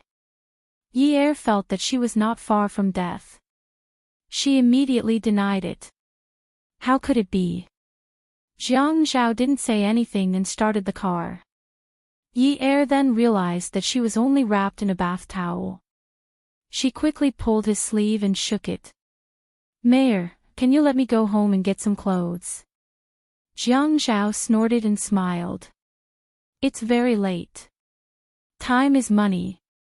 Why should I waste money for you?" Yi Er's flattering smile froze on her face. She thought that this guy must have eaten poisonous snakes since he was a child. Otherwise, how could he speak so viciously? Yi Er pointed at the bath towel on her body and said embarrassedly, "Isn't this an eyesore?" Jiang Zhao put his hand on Yi Er's thigh and pinched it hard. His eyes were fixed on the road ahead, and a wicked smile hung on the corner of his mouth. "Don't you know that I like to see you without even a towel around yourself? This bath towel is really an eyesore." Yi Er took a deep breath. She was really defeated by him. She was originally tall. She was afraid that the car would be seen when driving out of the community, so she slid down. She hated herself for being so immature. Why couldn't she offend anyone? So, is this the consequence of biting the hand that feeds you? In ancient times, women dared to marry men easily. Why did she have to calculate it so clearly? Now, she was not afraid of what he would do to her when she went to the apartment in the north of the city. Anyway, it was not the first time. At most, it would be the same old tricks. She was worried about how she would come back tomorrow. Would she take a taxi out of the community wrapped in a bath towel? Why was Jiang Zhao so stubborn? Was he not afraid that she would go out and say that they were in a relationship? The more she thought about it, the more scared she felt. How strong was his heart? She was now the daughter of an economic criminal. Wasn't his stance a little too cold and indifferent? Awesome novel, Shinwoo 799. Chapter 474. Mayor, don't you think it will be bad for you if we are caught like this? Jiang Zhao replied casually, Huh. You want to report to the police? I don't dare to do that. I am not that stupid. Yi Er felt she was not interested in talking to Dong Xuebing about these useless things. She should be more concerned about the things in front of her. Then I don't have any clothes. Will you send me back? Jiang Zhao turned and looked at Yi Er. Suddenly, he changed his cold expression and smiled gently. I had wanted to send you back. But it's late now. I need to rest. Yi Er quickly gave in and said, It's okay. You can sleep until you wake up. Jiang Zhao continued to look at the road while driving. He still has a gentle smile on his face, and his voice was filled with love. But my Xiao Bao Bei, there are many people in the morning. If you get into my car like this, you will be an eyesore. When Yi Er heard Jiang Zhao calling her Xiao Bao Bei, she almost vomited yesterday's dinner. But when she heard what Dong Xuebing said, she only wanted to find a big basin and vomit blood. This fellow looks like he is going to be soft-hearted. She thought he was going to be a gentleman. But in the end, he was still taking revenge on her. She was thinking about what Jiang Zhao would do. When they first met, she tried to threaten him. This will not work. If this fellow could threaten her, she would not be raped by him. When they met at the nightclub, they were at loggerheads. This will not work either. If he could threaten her, she would not be forced to drink vodka. When they met the robbers on the streets, she would pester him and act cute. When she went to his place to seduce him and beg for his help. Oh my God, does he really like that kind of woman? That kind of woman who does not have any thorns. Are you kidding me? Mayor Jiang, you are too tasteless. You should at least have a better taste. For example, a woman with a better personality. That way, I will not have to act so hard. The car was parked in the garage. Yi Er took the keys and went upstairs first. Jiang Zhao slowly followed behind. As soon as he entered, Yi Er, who was wearing Jiang Zhao's pajamas, placed the shoes in front of him. Yi Er was tall to begin with. When she wore Jiang Zhao's pajamas, it could be used as a short dress. It was just right. When she looked at Jiang Zhao, she smiled brightly and said in a coquettish voice, Ah Zhao, shall I cook something for you? It's already so late. You must be hungry. I'm already boiling water. I'll cook some noodles for you. Without giving Jiang Zhao a chance to refuse, Yi Er dashed into the kitchen at the speed of a 100-meter dash. Jiang Zhao was 100% sure that the areas covered by his shirt were already covered with countless goosebumps, and they were even spreading to other areas beyond his neck. The goosebumps had already risen to his throat, and he wanted to quickly find a corner to shake off this mushy, bloody, and scalp-numbing thing. It was 2F*King disgusting. Yi Er did not care if Jiang Zhao was disgusting or not. She ran to the kitchen and almost vomited. She pretended to slap herself. Ah Zhao. She wanted to take a pair of scissors and cut her tongue. How could she call him that? It was too disgusting. When an arrogant man was angry because someone had crossed his bottom line and was waiting for an opportunity to take revenge, he met a thick-skinned woman who only knows how to act cute and coquettishly. What kind of scene would this be? Jiang Zhao finally got rid of the goosebumps. But he stood at the same spot and did not know what to do. No one had taught him how to deal with this kind of woman. If she dares to threaten him, he will trample her to death. If she dares to talk back to him, he will crush her to death. If she dares to fly her claws around like Tsing Ting Ting, he will pull out her teeth. But she was like a piece of sherry, soft and soft. You can knead and pinch her, and she will let you do as you please. If you pinch her too hard, she will even reveal a variety of fruit sandwiches. It's so disgusting. Jiang Zhao held his forehead and walked to the kitchen. He opened the glass door and looked at the woman with her long, white legs. Jiang Zhao looked at the woman who was cooking noodles. It was such a waste to cook noodles with such a seductive scene. Remembering her revenge, he spoke harshly. I didn't expect that Miss from Yun University's slender fingers would also be exposed to the sun. Yi Er was cutting scallions and ginger on the chopping board. She did not raise her head and just shrugged her shoulders. She focused on the knife. I didn't do it before, but my father got into an accident. Other than the villa with my grandmother's name on it, everything in my house was sealed. The money in my bank account is the pocket money that my father usually gives me, so I don't dare to use it carelessly. It's too expensive to eat at high-end restaurants. Si Jia would have diarrhea after eating at small restaurants outside, so I learned how to cook by myself. At first, I just had to cook it until it was cooked, but Si Jia's body was still growing. In order to let him eat more, I started to learn how to cook dishes that look, smell, and taste good. It's actually very simple. Yi Er even laughed out loud after she finished speaking.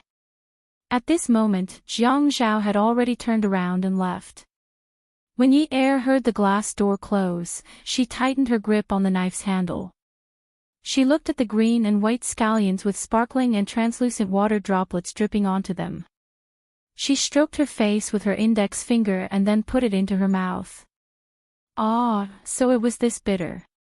Yi Er didn't understand many things in the past. For example, how did her father, who started from scratch, become a financial criminal? She didn't understand why after her father got into an accident, her mother left, her relatives distanced themselves from her, and her uncles became strangers to her. She didn't understand why actors had to sleep with directors. Why did models have to sleep with sponsors? She didn't understand because she wasn't even 18 years old at the time. Now she understood. Because she had spent more than 10 years of other people's lives in this 1 year, she understood that the princesses of this world should live in fairy tales. They shouldn't have to do any household chores, while the commoners should know the cruelty of reality. They should know that humans couldn't win against the heavens. The only thing that could win against the heavens was luck. If she was still the same as before, she would have thrown the kitchen knife at Jiang Zhao. Cut scallions and cook noodles. Cut your brother, cook your sister. To Yi Er's surprise, Jiang Zhao didn't make things difficult for her anymore. It seemed like this vicious guy really liked women who were obedient and didn't have any thorns on them. Because he seemed to have forgotten that he should glare at her a few more times and mock her more. He just went to bed and turned off the lights after taking a shower. When he kissed, he was like a real prostitute. It turned out that the kiss of a prostitute was soft and lingering, as if there was a magnet in each other's bodies. Jiang Zhao was far more gentlemanly in bed than out of bed. After he took off his clothes, the passionate and gentle collision made people feel like they had barged into a gorgeous dream created by a dream creator. Yi Er felt that this was a beautiful dream. The doorbell's ringing didn't seem to be in a hurry, but it started ringing again after it finally stopped. Yi Er really didn't want to move. She reached out to push Jiang Zhao to open the door, but when she reached out, it was empty. The spot where the person was sleeping next to her was no longer warm. She reached out to grab the clock on the bedside table. Oh my God, it was 11:30. Jiang Zhao had already gone to work. She put on Jiang Zhao's pajamas from yesterday and looked out of the peephole. She was shocked. It was Lu Qing. Was Lu Qing here to pick up Jiang Zhao? She didn't dare to open the door.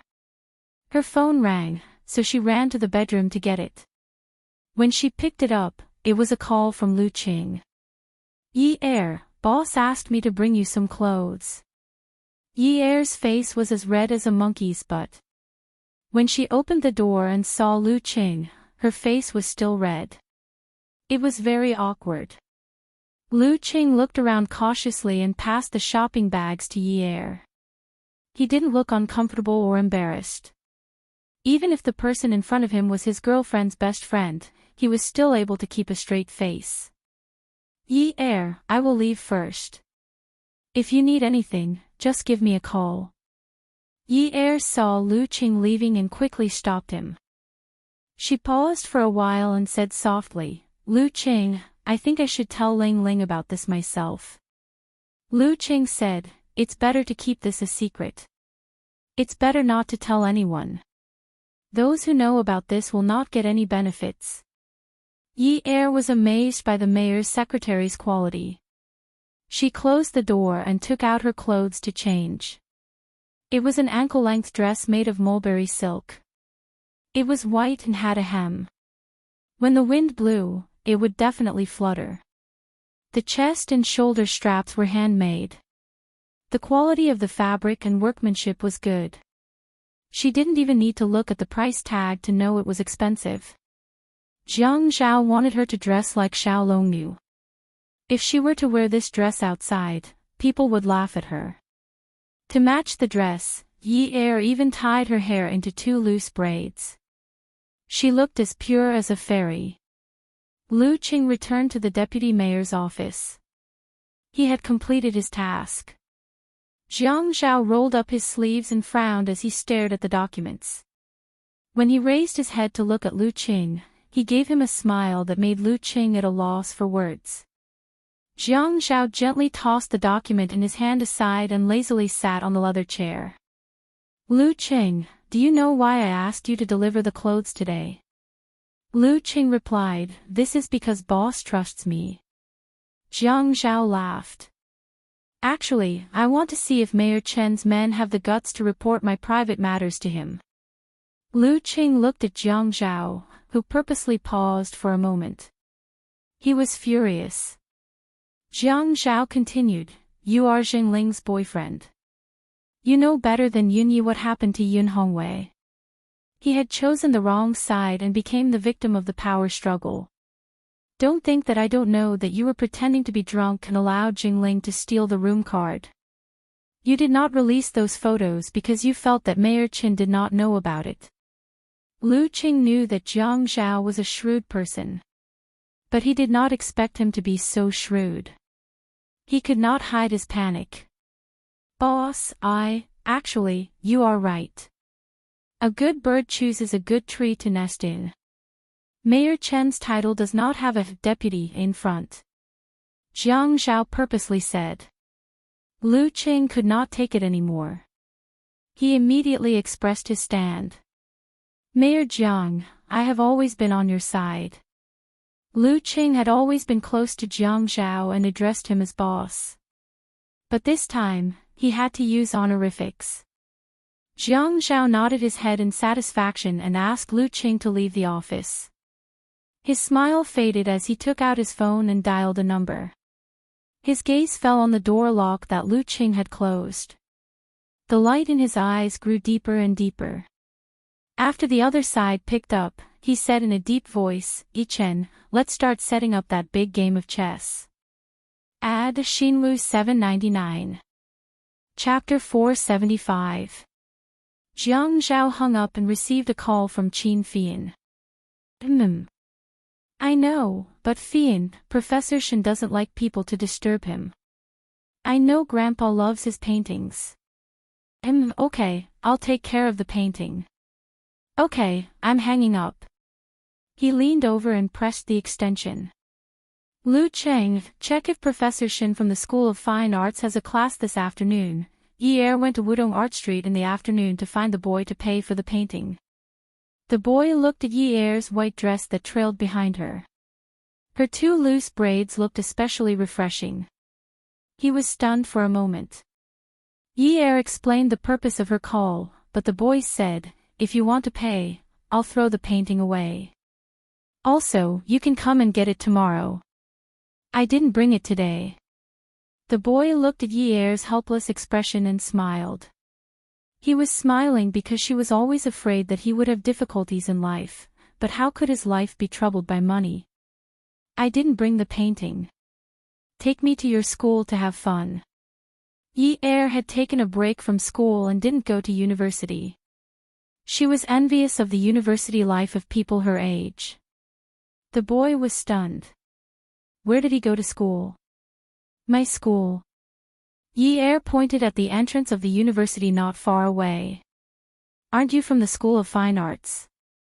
University was really a good place to fall in love. On the benches under the shade of the trees, by the artificial lake sparkling under the sunlight, and by the winding paths leading to a secluded place, there were couples everywhere. They were around the same age, a perfect match. On the thick and soft lawn, a young man and a young woman were lying on their hands. The boy looked at the sky and suddenly wanted to know more about her. He asked softly, "How old are you?" Yi Er said, 19. Where did you study? I took a break in my 3rd year of high school. The boy was silent for a while. What's your name? Yun Yi Er. Yun Yi Er, Yun Yi Er. The boy murmured softly and stretched out his hand. His slender fingers were slightly translucent as if the sun had penetrated through them. He opened his palm and looked up through the gaps between his fingers. Yi Er was a white cloud in the sky. It's a very nice name. Oh, is that so? My brother always says that my name is tacky. How could that be? Look at the clouds in the sky, they're beautiful. Yi Er closed his eyes and took a deep breath of the air. It was filled with the smell of grass. That's because the clouds you see now are white clouds that are like cotton candy. Behind them is a blue sky. With the blue sky as support, it is a kind of fresh beauty. But, in a few days, dark clouds will definitely cover the sky. The sky will be dark and gloomy, and the clouds will no longer be white clouds. How can it be beautiful? The boy sighed softly. Yi Er turned around and put her arm next to her ear. The boy was lying on his side in the same position as her, looking at her. Yi Er looked into the boy's eyes seriously. She gazed at the pair of clear pupils in his eyes and reached out to stroke his eyebrows. She sighed and said, "You're the prince in fairy tales." How can you sigh? You should have the most beautiful smile. The boy held his breath and asked calmly, "If I'm a prince, what are you?" Yi Er's eyes darkened. I should be a witch. The boy's heart was suddenly whipped. He frowned and asked, "You didn't go to school. What do you do for a living?" Me. Yi Er turned around. The warm sunlight couldn't do anything to the shade of the tree. She lay there comfortably and looked at Yi Er and the white clouds in the sky. What did she do for a living? A woman who traded her body for safety. What did she do for a living? The boy stared unblinkingly at the girl who was lying flat and no longer looking at his eyes. He saw the tears rolling down from the corners of her eyes. When he reached out, he heard her voice that seemed to be floating from the sky. It was faint and intermittent. I sold my body. Actually, at first, I wanted to rely on myself. Later, I felt that I was too naive. Look at the dress I'm wearing today. It's so beautiful. It's so expensive. If I didn't buy it myself, I wouldn't bear to spend that money. The wind seemed to have stopped at this moment. He seemed to have heard the sound of tears falling into the grass. It was so loud, like glass beads hitting a thick steel plate. The shattering sound could penetrate a person's fragile eardrum. At this moment, a black Audi used by the government slowly drove into the quiet and beautiful art campus. Yi Er ran away from the lawn. She used almost all of her strength. She never knew that breaking herself for others to see was such a cruel thing. She thought that she would be able to calmly talk about it, but she couldn't persevere. She selfishly thought that she could finally expose herself in front of a pure and flawless person and pour out all the rubbish in her heart. But she really shouldn't have polluted his world. She didn't expect to bump into the black Audi. She felt like she was dreaming when Jiang Zhao asked her to get in the car. The person who was driving was Lu Qing. He was still a high-quality secretary. He was so calm, and he directly ignored her. Jiang Zhao looked at Yi Er sitting alone by the car door.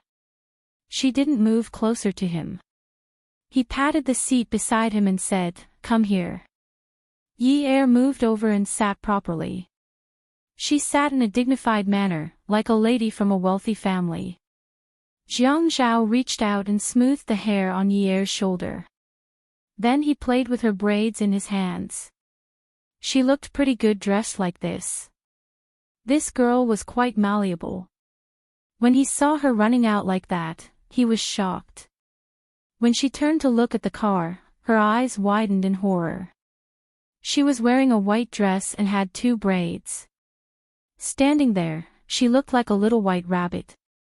Thinking of this, he couldn't help but soften his voice.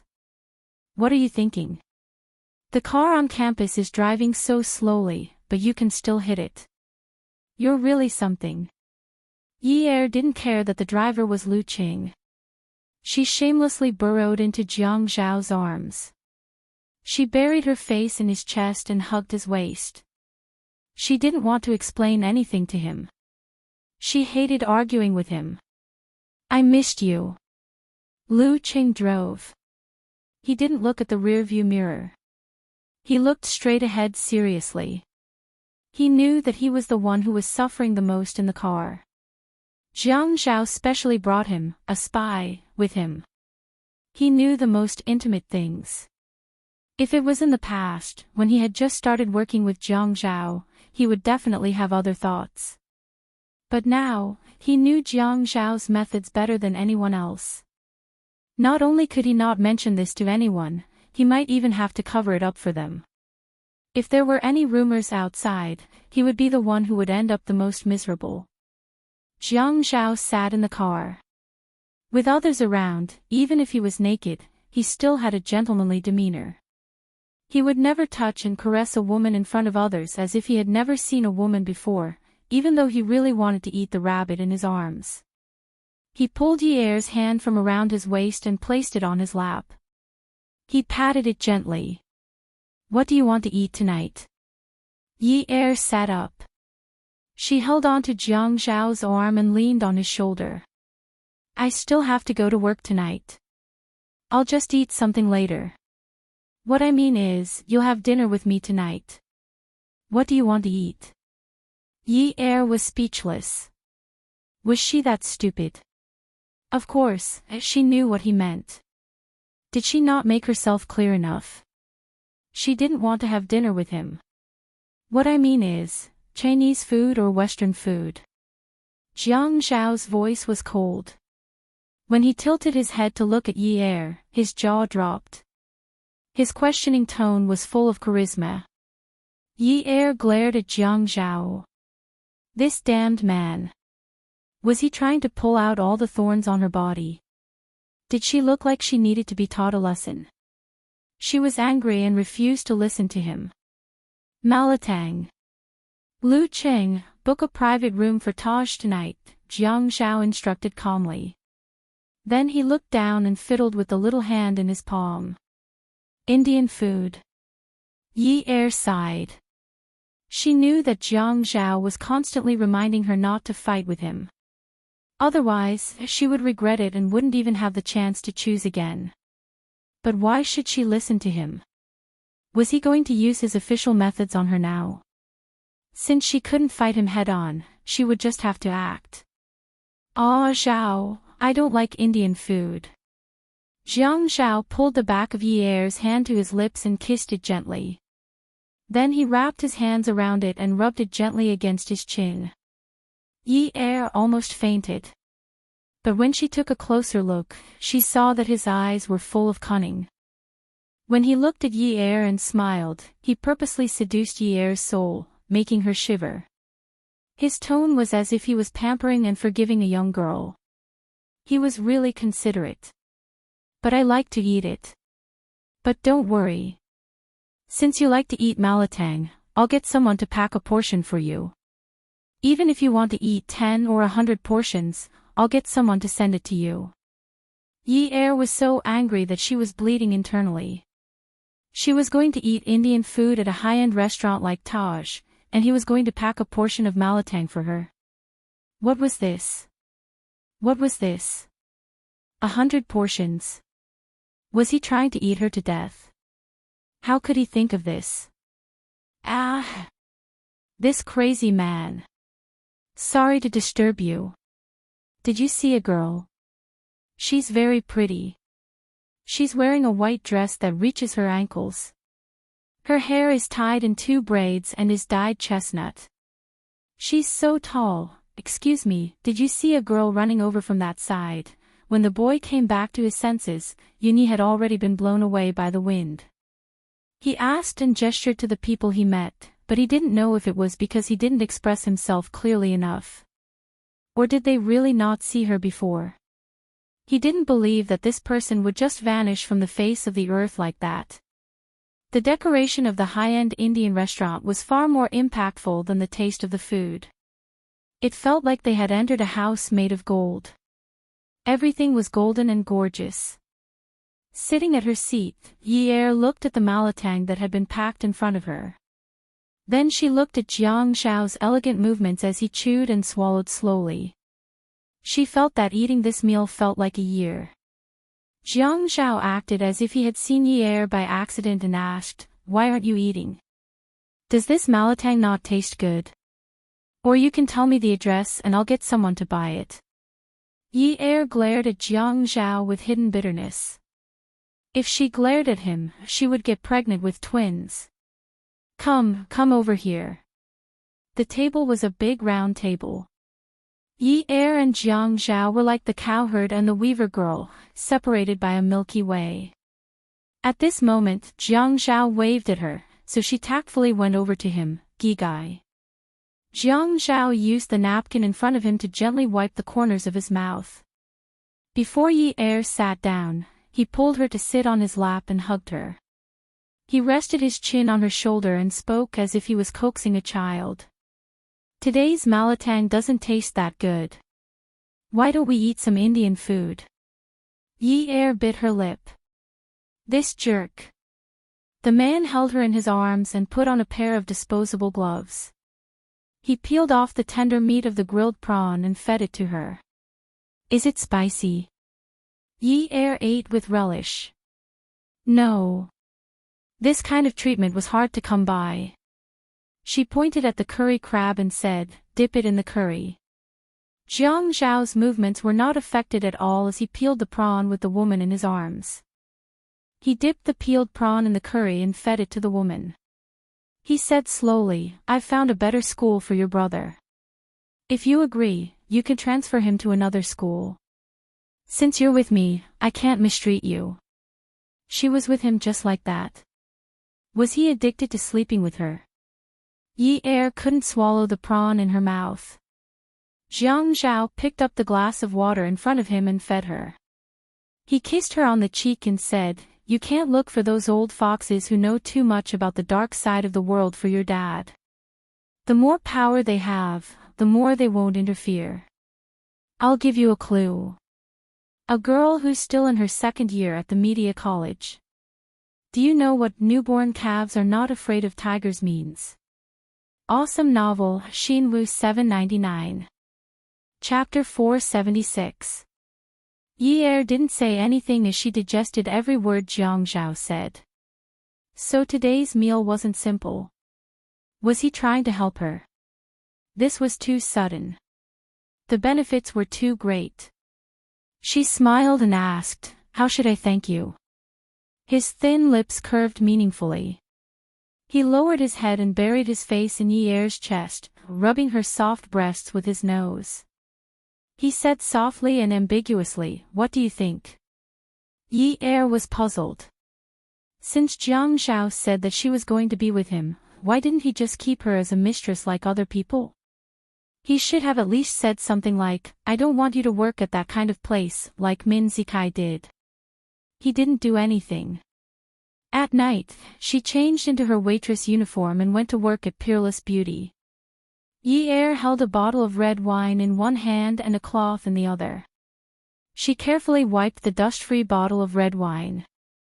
Her mind wandered. With more than a year of experience in society, Yi Er instinctively felt that something was wrong with Jiang Zhao helping her. Could it be that Jiang Zhao wanted to use her? Impossible. What could he use her for? Jiang Zhao received a call from old Master Qin that night, so he drove his A8 to the Qin family's old mansion. The Qin family's old mansion was a traditional Chinese courtyard house. It was divided into a front yard and a backyard. The backyard was for the guests, and the reception was in the front yard. Old Master Qin was wearing a silver-gray button-down shirt. He sat on the sofa in the living room next to the main hall. His hair was already white, and even his eyebrows were slightly gray. He fanned himself from time to time, exuding a sage-like aura. The moment Jiang Zhao entered the living room, he saw Ting holding Grandpa's arm and chatting. Grandpa wouldn't ask him to come and see Ting, right? Grandpa didn't seem like such a boring person. Ting still looked virtuous. When she saw Jiang Zhao, she stood up and asked the servant to make a cup of coffee for Jiang Zhao like the mistress of the house. Jiang Zhao laughed heartily. Grandpa, it seems that I've been deeply influenced by you. I always think that tea tastes better. Ting's snow-white face instantly flushed red. Zhao, Ting is just being kind. Old Master Qin tried to smooth things over. Come and sit here. I have something to tell you. Jiang Zhao answered and sat down on the other side of Old Master Qin. Old Master Qin called a servant. Quan, take Ting to the garden to have a look. It's a miracle that the orchids I planted last month are alive. Grandpa, I'll stay here to accompany you. Ting knew that her grandpa wanted her to leave, but she didn't want to leave. She also called him Grandpa like Jiang Zhao did. Ting, that orchid wasn't supposed to be planted in this season, but Grandpa helped it survive. Don't you think Grandpa is amazing? Ting knew that she could not force him, so she could only leave resentfully. Zhao, an old friend of Grandpa's, is coming to visit tonight. He said that he wants to see you. Old Master Qin's expression froze. He looked up at the big clock on the wall and seemed to be a little depressed. About 10 o'clock. See me. The Shi family in the south. You must have heard of it. Jiang Zhao frowned slightly. The Shi family in the south. Grandpa's old friend. He has been in High City for more than 2 years, and Grandpa just mentioned it. Yes, I've heard of it. It has developed rapidly in the past 2 years. I didn't expect that he is Grandpa's old friend. He is an old friend of both your grandpa and Rui's grandpa, Old Wen. His roots are so deep. He also has a relationship with Grandpa Wen. Jiang Rui's grandpa used to be the richest family in Jiangzhou. Yes.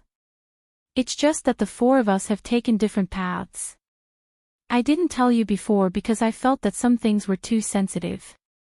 Grandpa wanted to protect you too much and hoped that your future would be smoother.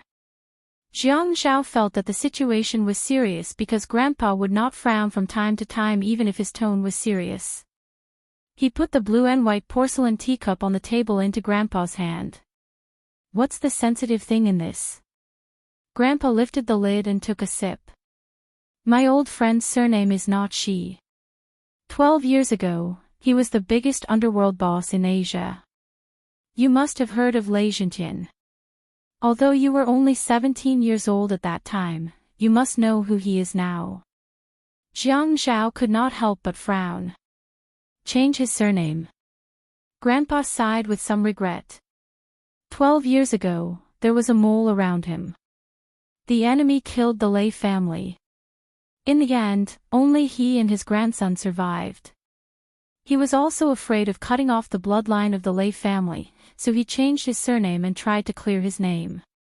But even if he didn't say it, I also know that such a big underworld force can't be completely cut off.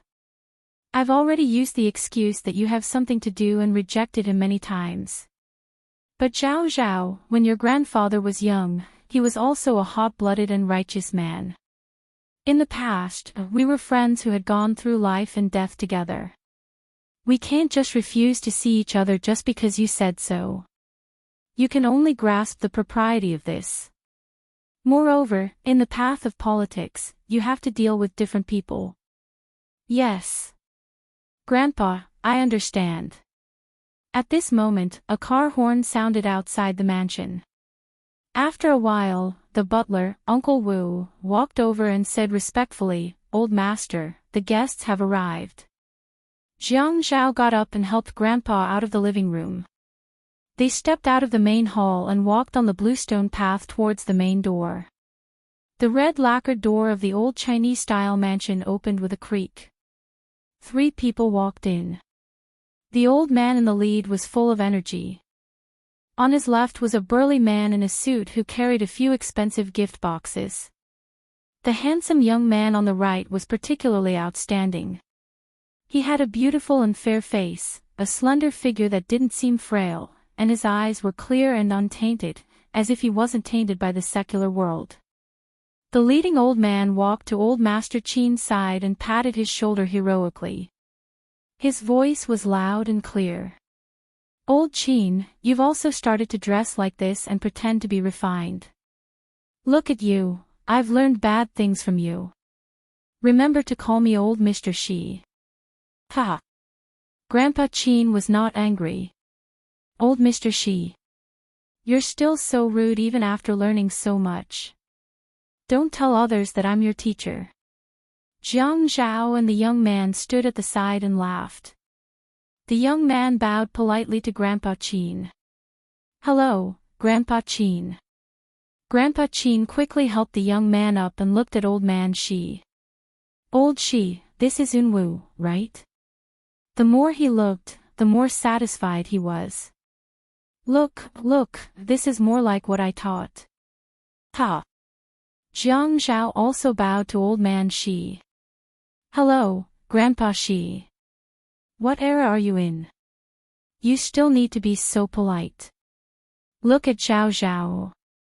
He's so handsome and manly.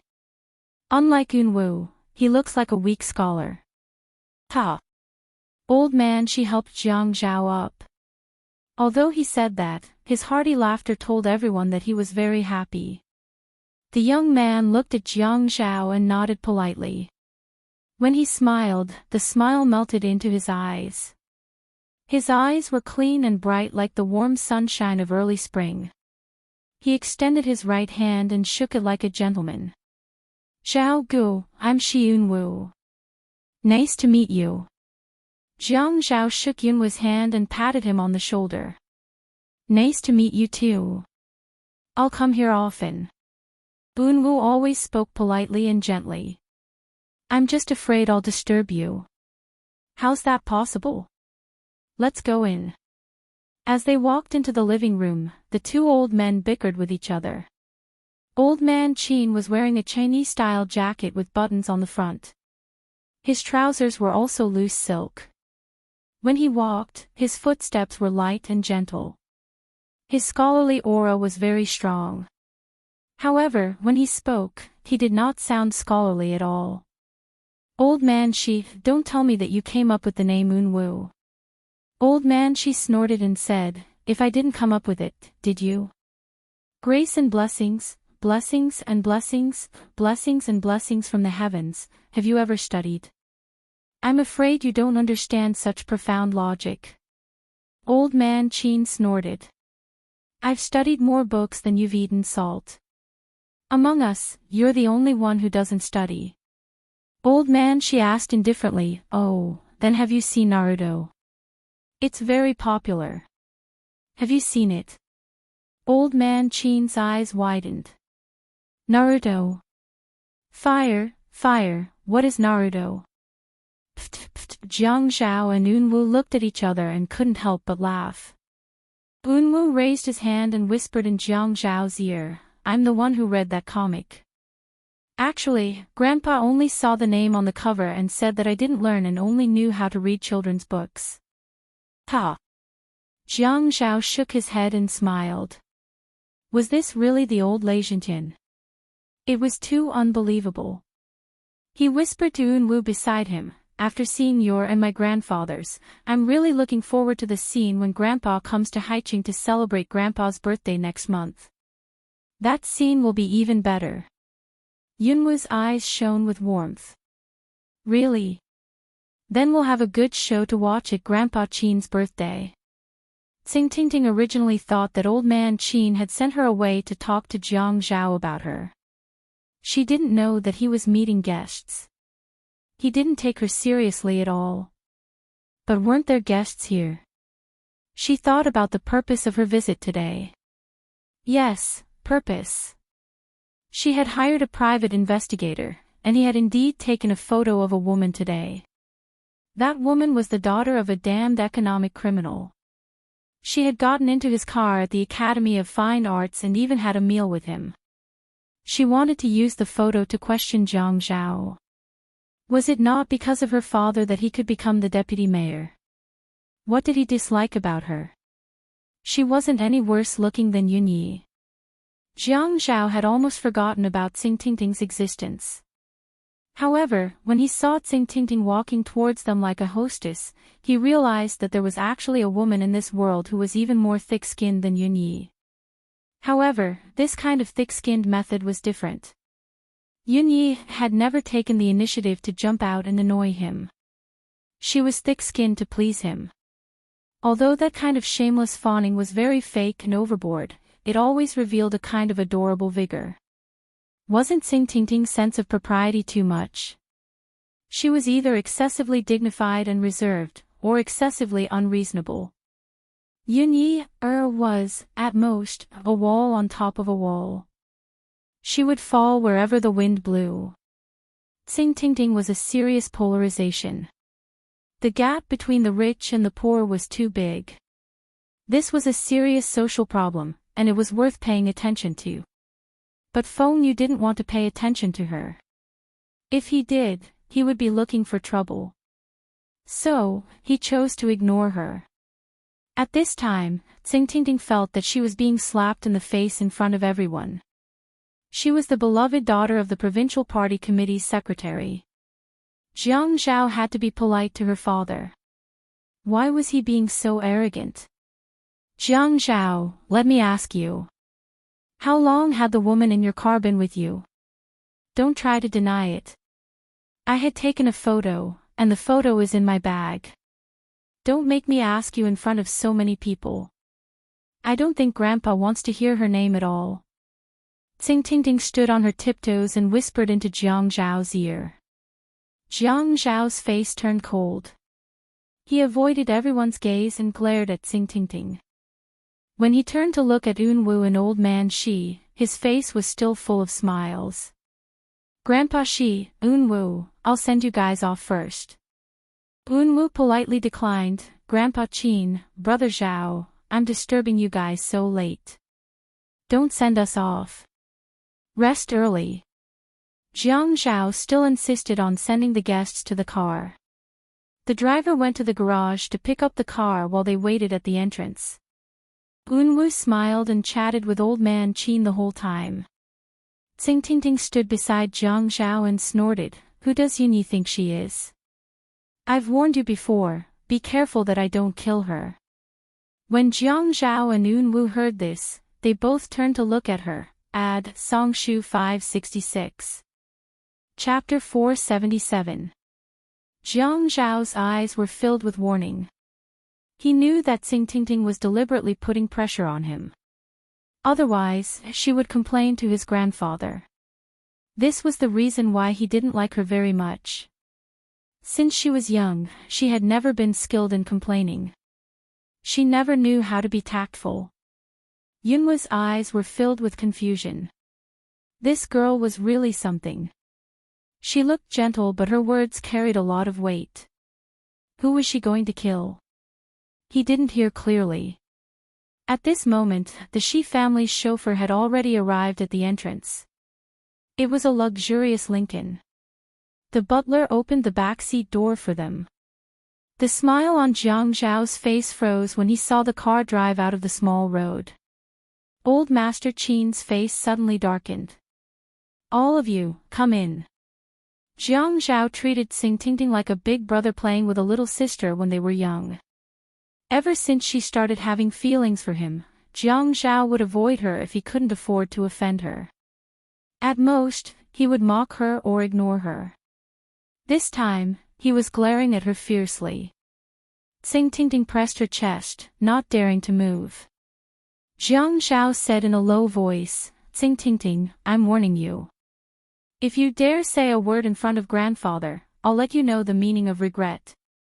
The summer night was very quiet, especially when the housekeeper and servants saw that their sage-like old master was actually angry.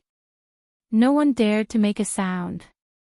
In the main hall, Grandfather Qin sat on the main seat. "Sit down and speak clearly." Xing Tingting looked carefully at Jiang Zhao, who had already sat down. She remained standing and asked softly, "Grandfather, what did you say?" "Say what you said just now. Who were you going to kill?" Xing Tingting panicked. No, Grandfather Qin said, "Tingting, Grandfather will be frank today. Although the Qin family started out as a business, and Zhuahao and Jiang Zhao are both my grandchildren, Grandfather has never treated them as outsiders. They are all the treasures of the Qin family. They are in the military and politics, so they can't afford to offend people. Leaving the Qin family aside, if Grandfather Zhao hears what you said, I'm afraid he will have a bad impression of you for the rest of his life." Xing Tingting didn't dare to say anything else. "Grandpa, I'm just saying. It's Xiao Gage who's been ignoring me, so I said that on purpose. Tingting, you've been following Zhao around and calling him a brother since you were young. I've always treated you like my granddaughter. You have to know your place. You should know what you should say and what you shouldn't. If word gets out, how will Weigua deal with you?" "Grandpa." Xing Tingting was at a loss. Old Master Qin didn't ask her why she said that. Instead, he kept blaming her. What did he mean? Granddaughter. Wasn't she his granddaughter-in-law? From the beginning to the end, Jiang Zhao never looked at her. Even when old Master Qin kindly called the butler to send her off, Jiang Zhao never came out to send her off. He didn't even ask her for a photo. Was he so sure that she wouldn't spread the photos? So when she was driving, she still gave him a call. "Jiang Zhao, do you believe that I'll let people know tomorrow that you're with the daughter of an economic criminal?" The man on the other end of the phone said disdainfully, "I wonder what it's like to be a businessman. I'd like to give it a try." Then, the man's voice suddenly deepened. With a hint of viciousness, he said, "I can tell you her address. Don't you dare lay a finger on her. Xing Tingting, don't blame me for not telling you clearly. Since she's with me, she's mine. From now on, I'll teach you a lesson even if there's a scratch on her skin." Jiang Zhao hung up the phone and returned to the main hall. He sat down on the side seat. Old Master Qin didn't have the seriousness he had when Xing Tingting was around. He softened his tone and said, Zhao, I've always thought that you're easy to manage in our family. Unlike Fian, who only knows how to piss me off. Can't you let Grandpa stop worrying? What's the name of the daughter that Tingting mentioned just now?" Grandpa didn't hear clearly. Jiang Zhao thought to himself that it was a good thing that he didn't hear clearly. "Ha, Grandpa, can't you let me keep some secrets? Men need private space." Old Master Qin snorted in dissatisfaction. What if it turns out to be like Fian in private? Are you going to ask Grandpa to vomit blood? Fian will return to the right path one day. Old Master Qin sighed. He's not on the right path. He wants to play around. I'll let him be for now.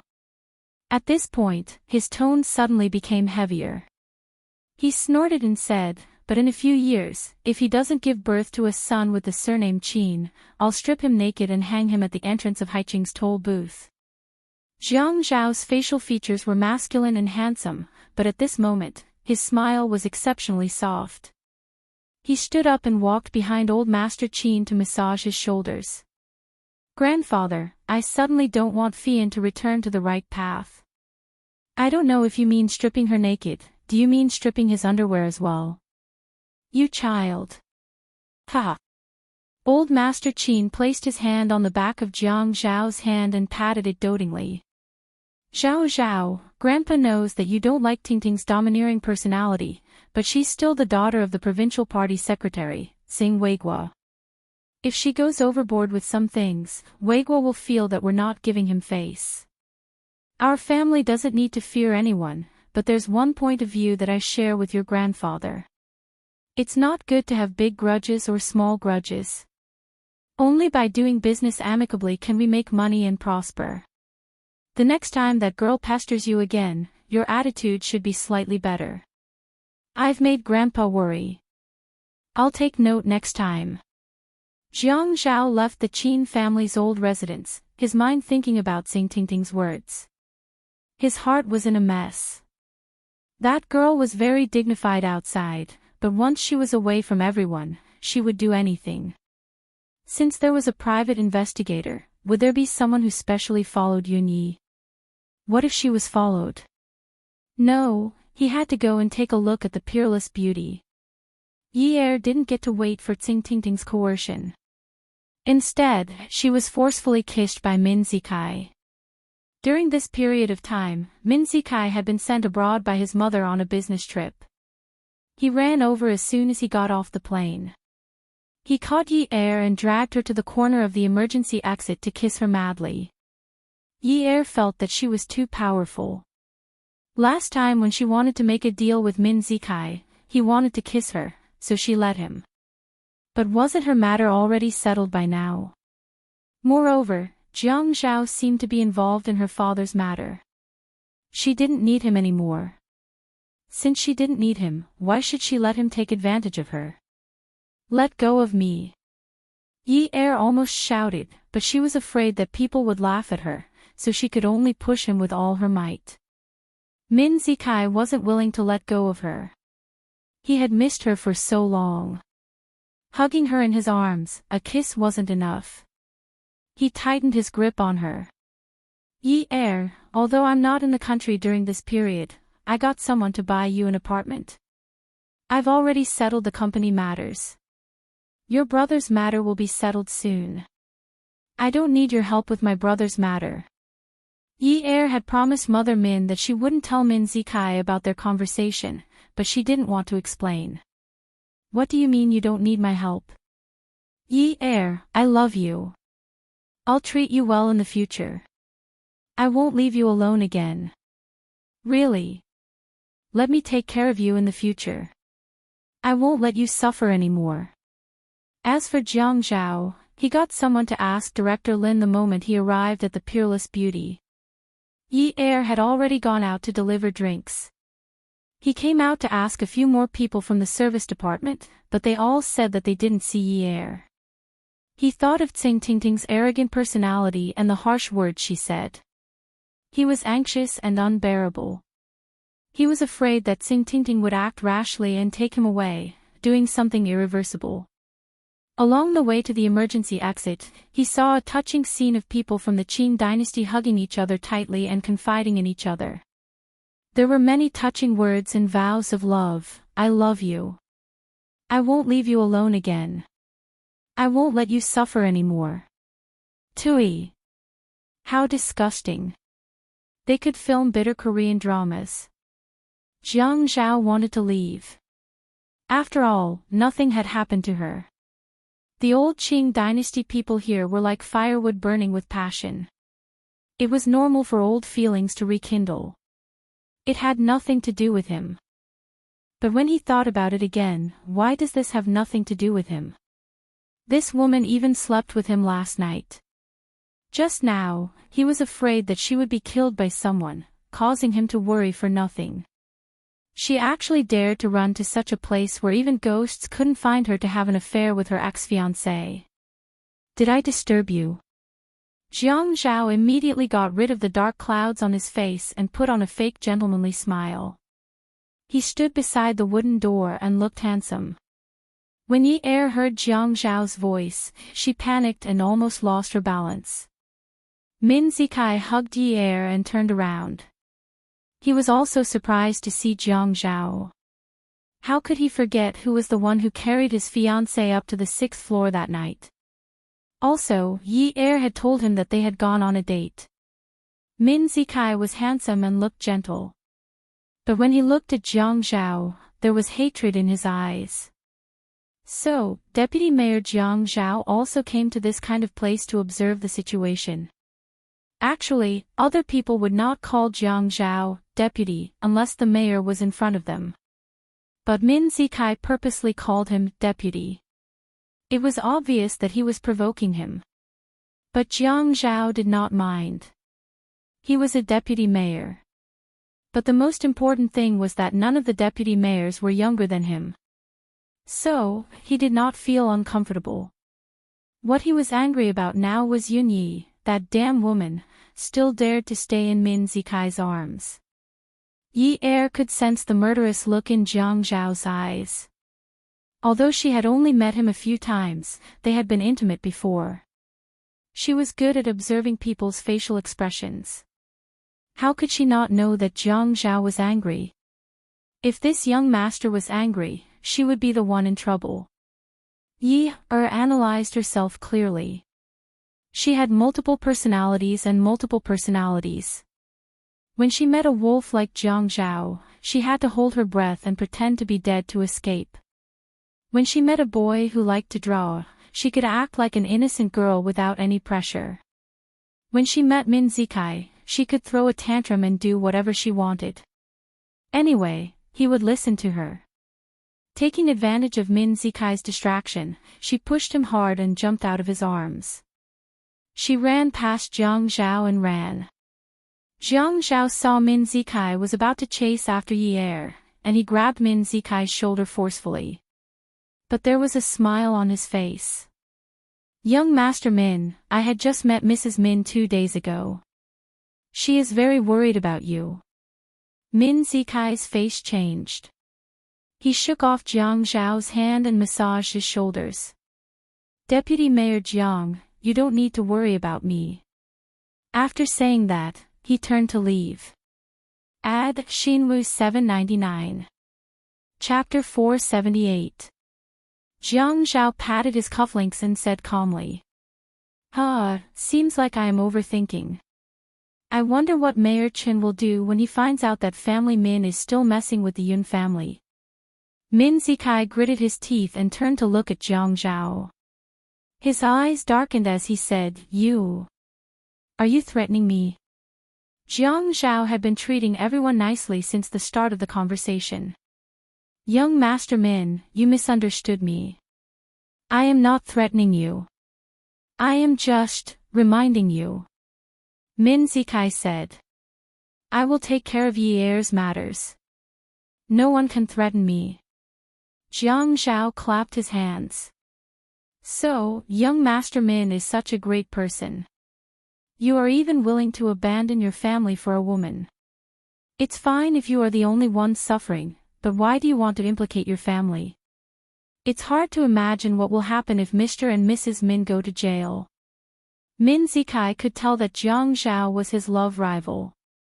Deputy Mayor Jiang, you are in a good mood. What does family Min and Yi Er have to do with you? You are an outsider. You are not related to family Min or Yi Er. Why do you have to worry about this? Jiang Zhao's face darkened, and his smile disappeared. Sorry to disturb you. It's such a pity that I am about to witness the downfall of a big family. Jiang Zhao left Min Zikai behind and called Zhuang Yichen. Zhuang Yichen happened to be at Zhao Jun. Jiang Zhao entered the private room and sat down an arm's length away from Zhuang Yichen. He poured himself a glass of water and gulped it down. Zhuang Yichen joked. Why don't I fire Miss from Yun University, so that our mayor won't have to stay up all night waiting for someone to warm his bed? Jiang Zhao thought that it was impossible to hide this matter from Zhuang Yichen, so he said lightly, no need. Just tell her to get off work before 11 every day. Zhuang Yichen glared at Jiang Zhao. You're too oppressive. What time does the nightclub open? She gets off work before 11 o'clock. Why don't you ask me to pay her directly? It's too much for me to support your woman. Jiang Zhao snorted. My salary is too little, and you have a lot of money. It's not right if you don't help me take care of my woman. Zhuang Yichen snorted. Why don't you tell me how much you can get from the Qin Group's shares every year? And what about the 2 companies that are not registered under your name? I'm a miser. I don't want to take a single cent, okay? Jiang Zhao thought back to the Shi family members he met at the Qin family's estate and sighed. I'm here because I have something I need your help with. 12 years ago, the head of Asia's underworld, Lei Zhentian, disappeared into thin air. These are the secrets of the underworld. I'm sure you'll be able to find out soon. You want me to help you take care of your woman, and you want me to help you investigate this matter. I think it's really necessary to cut ties with you. Jiang Zhao had already stood up. He took a small box from the princess bar and put a key and a community access card into the box. He glanced at Zhuang Yichen and said angrily, after cutting ties with me, you want to be with Fei Yan. You're such a fickle man. Ha! Forget it. I'll just live with you. Fei Yan's taste is too strong. I'm afraid I'm not good enough for him. Jiang Zhao laughed. Smart people understand when you think about it. There's no limit to communication. Zhuang Yichen couldn't help but laugh. You're shameless. When Yi Er received the small box from her mother, Manager Wang, she was lying on the table doing statistics. She opened the box and knew that it was sent by Jiang Zhao. Jiang Zhao likes her. At least he likes her body now. But what if one day he doesn't like her anymore? Will he still help her with her father's matter? Seeing that Manager Wang still hadn't left, Yi Er's mind turned. The best person to grasp a man's mind was a woman who had been through hardships. She put the box on the table and put on a sweet smile. She stepped forward and took Manager Wang's arm. Sister Wang, I want to ask you something. Manager Wang's eyes were sharp. Last time when Yi Er fainted after drinking, it was the mayor who personally sent her to the hospital. Just now, the higher-up said that in the future, Yi Er could get off work at 10:30. Such special treatment, there must be something strange. It was not appropriate for anyone to ask about the background. Yi Er finally expressed her goodwill. She heaved a sigh of relief. Go ahead. Yi Er looked around and asked softly. How do you make a man work for you wholeheartedly? Manager Wang was overjoyed when she heard this. She almost taught her everything. Make him fall in love with you while he is still fresh. But it's too extravagant to talk about love with a man. It's more reliable for a woman to ask for something practical while she is still young. Yi Er listened attentively. Talking about love was too extravagant, but she didn't believe it. Wang Daji had already turned the tables on the goddess, Dong Jia. She, Yunyi, was once a fair, rich, and beautiful woman. She couldn't possibly lose to Wang Daji, right? She must get Jiang Zhao. Today was the earliest day that Yi Er had ever gotten off work, and it would always be at 10:30 p.m. in the future. She knew that this was all arranged by Jiang Zhao. She went home and packed 2 sets of clothes, then took a taxi to the apartment in the north of the city. After taking a shower, when she got into bed, Jiang Zhao was already asleep. Yi Er tore off the towel on her body and hugged him from behind. Her chest was pressed against his broad back and her soft little hands were on his chest.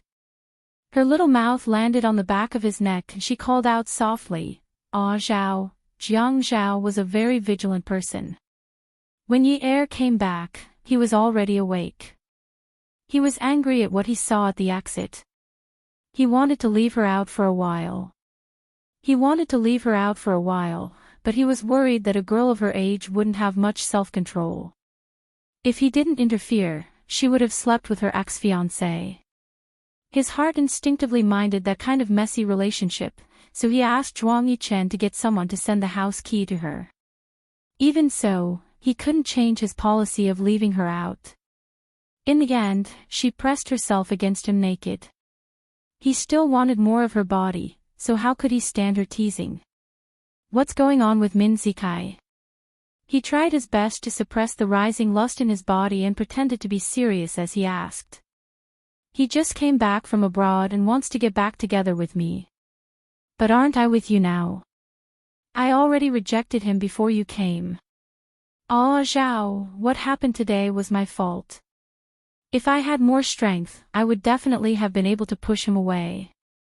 Yi Er reached out to turn on the bedside lamp. She hugged Jiang Zhao's neck and extended her slender arm in front of Jiang Zhao. She pouted and said pitifully, "Look, he's bruised my arm. When I was bathing just now, I was shocked. If I had gone along with him, I wouldn't have ended up in such a sorry state." Jiang Zhao frowned and turned over the woman's other arm to take a closer look. That's right, it was blue and purple. How much strength did he use? Fortunately, it was only on her arm. The mark on her chest was left by him. If he saw a fresh mark, he would really teach that stinky brat who didn't know the immensity of heaven and earth a lesson. It seemed that he had hit her quite hard in the past. But even if he could bully her, it didn't mean that others could. He then looked at the naked little bunny on the bed, pouting her lips, her eyes glistening with tears. His heart softened, and he hugged her in his arms, kissed her smooth forehead, and softly coaxed her, "Be good, don't be sad. I'll avenge you." Yi Er climbed up the pole and hugged Jiang Zhao again. Her little face looked like she was holding in a lot of grievances. She said angrily, "Do you still believe me?" The man dimmed the bedside lamp again. He moved his mouth closer to the woman's ear and said in a low and hoarse voice, "I really want to find a school for your little brother to go to once a month." Yi Er thought to herself, "My little brother, you bastard." But she didn't dare to say it out loud. Her voice was still soft. "I'll get off work early from next week onwards. I'll come over whenever you miss me, okay?" "Okay." When he squeezed in, Yi Er suddenly took a deep breath. "Ah, Zhao, gentler. Don't." Gentler, the man's forehead was covered in sweat. He squeezed the woman's waist forcefully to relieve the pain caused by slowing down. What a little vixen. The next day, Yi Er woke up early in the morning. Jiang Zhao had just washed up and came out of the bathroom when he saw Yi Er putting on her bra. He walked behind her and buttoned it for her. "Why didn't you sleep in a little longer?" Yi Er turned around and put her hand on Jiang Zhao's shoulder. "I have to go to the media college early to look for the Xia Qian you mentioned. I have to pick up my brother in the afternoon." Jiang Zhao helped Yi Er adjust her shoulder straps. Leaning on the seductive bra, he forced himself to look away and looked at Yi Er's face. "If you manage to get a date with Xia Qian, you'll be able to get her sister, Qiu Xiaoye, on your side. Although Qiu Xiaoye isn't Xia Qian's biological sister, she's a sister you really dote on. Qiu Xiaoye. One of the top 10 beauties." Yi Er looked at Jiang Zhao's shirt, cuffs, and buttons. Then she thought about the pile of custom-made clothes in his wardrobe. Oh right, the logo was a faint YA. Almost all the celebrities in Haiqing had custom-made clothes. She didn't know who started this trend. A large portion of Jiang Zhao's wardrobe was made by Qiu Xiaoye. How were they related? Was he that woman's crazy fan? Could it be another woman of his? Damn pervert.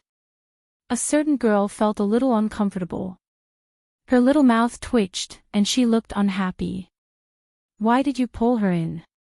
"Xia Qian wants to be an outstanding and righteous media person. Qiu Xiaoye isn't a lawyer. Don't tell me you're going to ask her for custom-made clothes to give to someone else."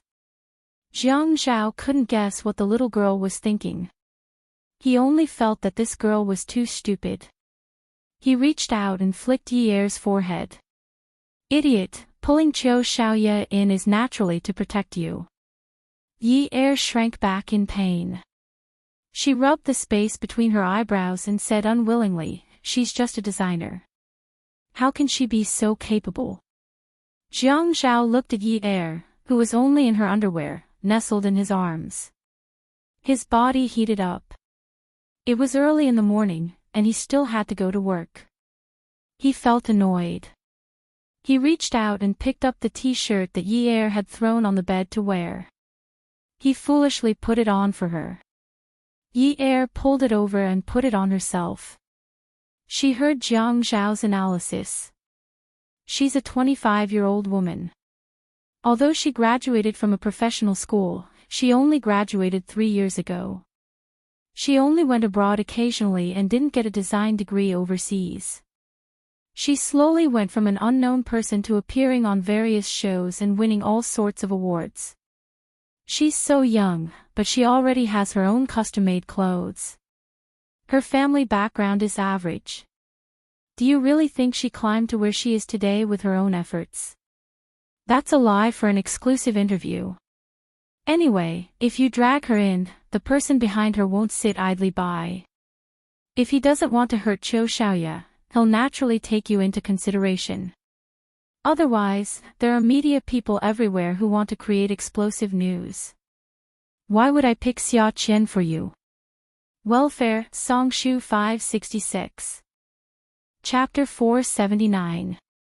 Yi Er immediately dismissed the idea that Qiu Xiaoye was Jiang Zhao's woman. Although she knew that Jiang Zhao was right, she couldn't help but feel a little disappointed.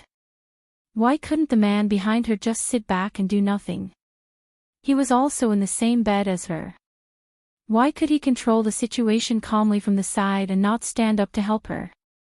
Why did he want her to go around asking others for help? At first, she just wanted him to be by her side to give her pointers so that she wouldn't go off on the wrong path again. Now, she felt more and more that she needed a man by her side. Their way of thinking was exceptionally rational. She was clearly at a loss, but when the man gave her pointers, she would be enlightened. Even though she had already received the benefits she deserved. But now, she was starting to feel unsatisfied. Yi Er and Xia Qian's first meeting was quite pleasant. According to Jiang Zhao, she provided Xia Qian with several newsworthy events. Xia Qian was very grateful to her. After dating for more than a month, the two of them often met. Xia Qian, with her pear flower permed hair, looked beautiful and pure, but she couldn't speak. If she did, her true nature would be exposed. Perhaps they were all young children and could play together easily. Zheng Ling was too precocious and would consider many things. She felt completely different from Xia Qian. Yi Er felt that if she was the cloud in the sky, then Xia Qian was the rising sun in the summer. She was full of vitality and gave people the feeling that it was almost noon and she was going to explode. She was full of passion for life and hope for the future. Her positive attitude towards life infected Yi Er all the time. When Xia Qian told Yi Er that she wanted to go to a nightclub to experience life, Yi Er was stunned. Xia Qian told Yi Er again that she wanted to go to a nightclub to experience the life of a rich woman and a gigolo. When Yi Er heard that, she was dumbfounded. She didn't have any experience, but she was a loyal person. So she said, "I'll invite you tomorrow after I get my salary, okay?" If she wanted to invite her friend to a gigolo, the PR fee had to be paid to Jiang Zhao at night. But it would be too embarrassing to say this in public. Xia Qian said confidently, "Why would I need you to treat me? My sister has a lot of money. She's definitely more familiar with those places than we are. I'll call her later and ask her to take us there." Yi Er finally knew that Jiang Zhao did not lie to her. Her younger sister wanted to experience being a male prostitute, and as her older sister, she readily agreed. This was not pampering, this was simply spoiling. At night, Yi Er officially asked for leave, but he didn't dare to go to Peerless Beauty. Most importantly, he was afraid that Jiang Zhao would find out that peerless beauty was his base. Night fell, and neon lights rose into the sky. When Yi Er saw the real-life version of Qiu Shaoya, he suddenly felt that he and Xia Qian were too rural. Although his clothes were a little old, they were still high-end brands. Big-name items wouldn't go out of style so easily. It wouldn't be a problem for him to wear the clothes he bought a year or two ago. Needless to say, the mint green dress she wore today was elegant and classy. Jiang Zhao was a generous man. He always gave her clothes, and they were all branded goods that were dignified and appropriate. But was Qiu Shaoya out to kill her and Xia Qian, these two idiots? Shouldn't a gigolo be more low-key? Did she have to dress like a celebrity who was going to walk the red carpet at Nausicaa's Golden Girls? She held a shiny silver handbag and wore a small black dress with a bare back. It was definitely a high-end 3D cut. Her short black hair was 2 centimeters below her ears, revealing her beautiful swan neck. The dress revealed her slender legs, and the black heels that were at least 10 centimeters tall brought out the aura of a queen. This woman was so beautiful that there was a kind of seduction in her bones, but this seduction was not frivolous at all. Because Yi Er was Xia Qian's friend, Xiaoya was especially affectionate with her. Xia Qian went up and held Xiaoya's arm. She reached out and touched the smooth, snow-white beauty's back. She joked, "Sis, aren't you afraid that a man will come over and ask you how much you're dressed like this?" Xiaoya rolled her eyes at Xia Qian and gave her a look that said, "What a joke. If I give him a price, he'll choke to death. Can he afford it?" Yi Er couldn't help but laugh. "Sis Xiaoya, what if he says, 'Beauty, you can name any price you want'?" Xiaoya bent down sneakily and hugged the two children's shoulders. She huddled together and whispered, "Then I'll see if he's handsome or not. Then I'll ask him, 'Handsome, how much are you for a night? Name your price. Don't be afraid, I'll be very gentle with you.'" Although Yi Er had been with Jiang Zhao for a long time, she still couldn't help but blush when she heard such bold words. But Xia Qian could actually laugh so shamelessly. Xia Qian had told her that she didn't have a boyfriend and that she still had her first kiss. Could this be the legendary Fujoshi? Alright, with a sister like this, she must have been a Fujoshi. At the elevator entrance of the high-end entertainment club, the men waiting for the elevator all had their eyes on the 3 women. They were pure, elegant, and sexy. They were much prettier than the women in the club. Yi Er felt uncomfortable with so many eyes on her. She turned to glare at the perverted fatty beside her and spat fiercely, "What are you looking at? I'm here to spend money." The man instantly felt awkward. Xiaoya couldn't help but laugh. She clenched her fist and punched Yi Er's chest. "I admire bold women like you. You should be like this." Ha! Yi Er glared at Xiaoya bitterly. She covered her chest and muttered, "If you hit me, my future husband will definitely fight it out with you. You're so annoying." Xiaoya reached out to rub Yi Er's chest. "Find a handsome guy to rub it back for you tonight." Yi Er slapped Xiaoya's hand away. She pretended to be angry and shouted, "Get lost." Yi Er looked at Xiaoya. She suddenly wanted to know what kind of powerful man was behind her for her to be able to live so freely. The group entered the elevator. A black Lincoln slowly drove into the car park outside the club. The driver parked the car. He tilted his head slightly and said respectfully, "Young master, we're here." Boonwoo sat in the back seat. He glanced out the window with a cold gaze. "Okay." He then asked, "Have you informed everyone?" The man in a black suit sitting in the front passenger seat nodded. "Young master, we've already informed everyone. Miss has all arrived at the club early today. We'll go to the lounge now. They probably haven't gone to work yet." Boonwoo sighed. "Okay. Let's go in first." For the past month, he had been painting and waiting for people at Wudong Street during the day. At night, he spent almost all his time at various nightclubs. How good would it be to be like before? He didn't care about anyone and everything. He didn't allow his emotions to fluctuate, and he didn't ask about other people's jobs without thinking. What was the point of asking? She was suffering and he was suffering too. Ah Zong had asked him several times who he was looking for, whether he had a name, a photo, or a portrait. He would help him look. He wouldn't tell anyone where the person he was looking for appeared, what her name was, or her portrait. That was his private collection. No matter what she did, he didn't mind, but it didn't mean that others didn't mind.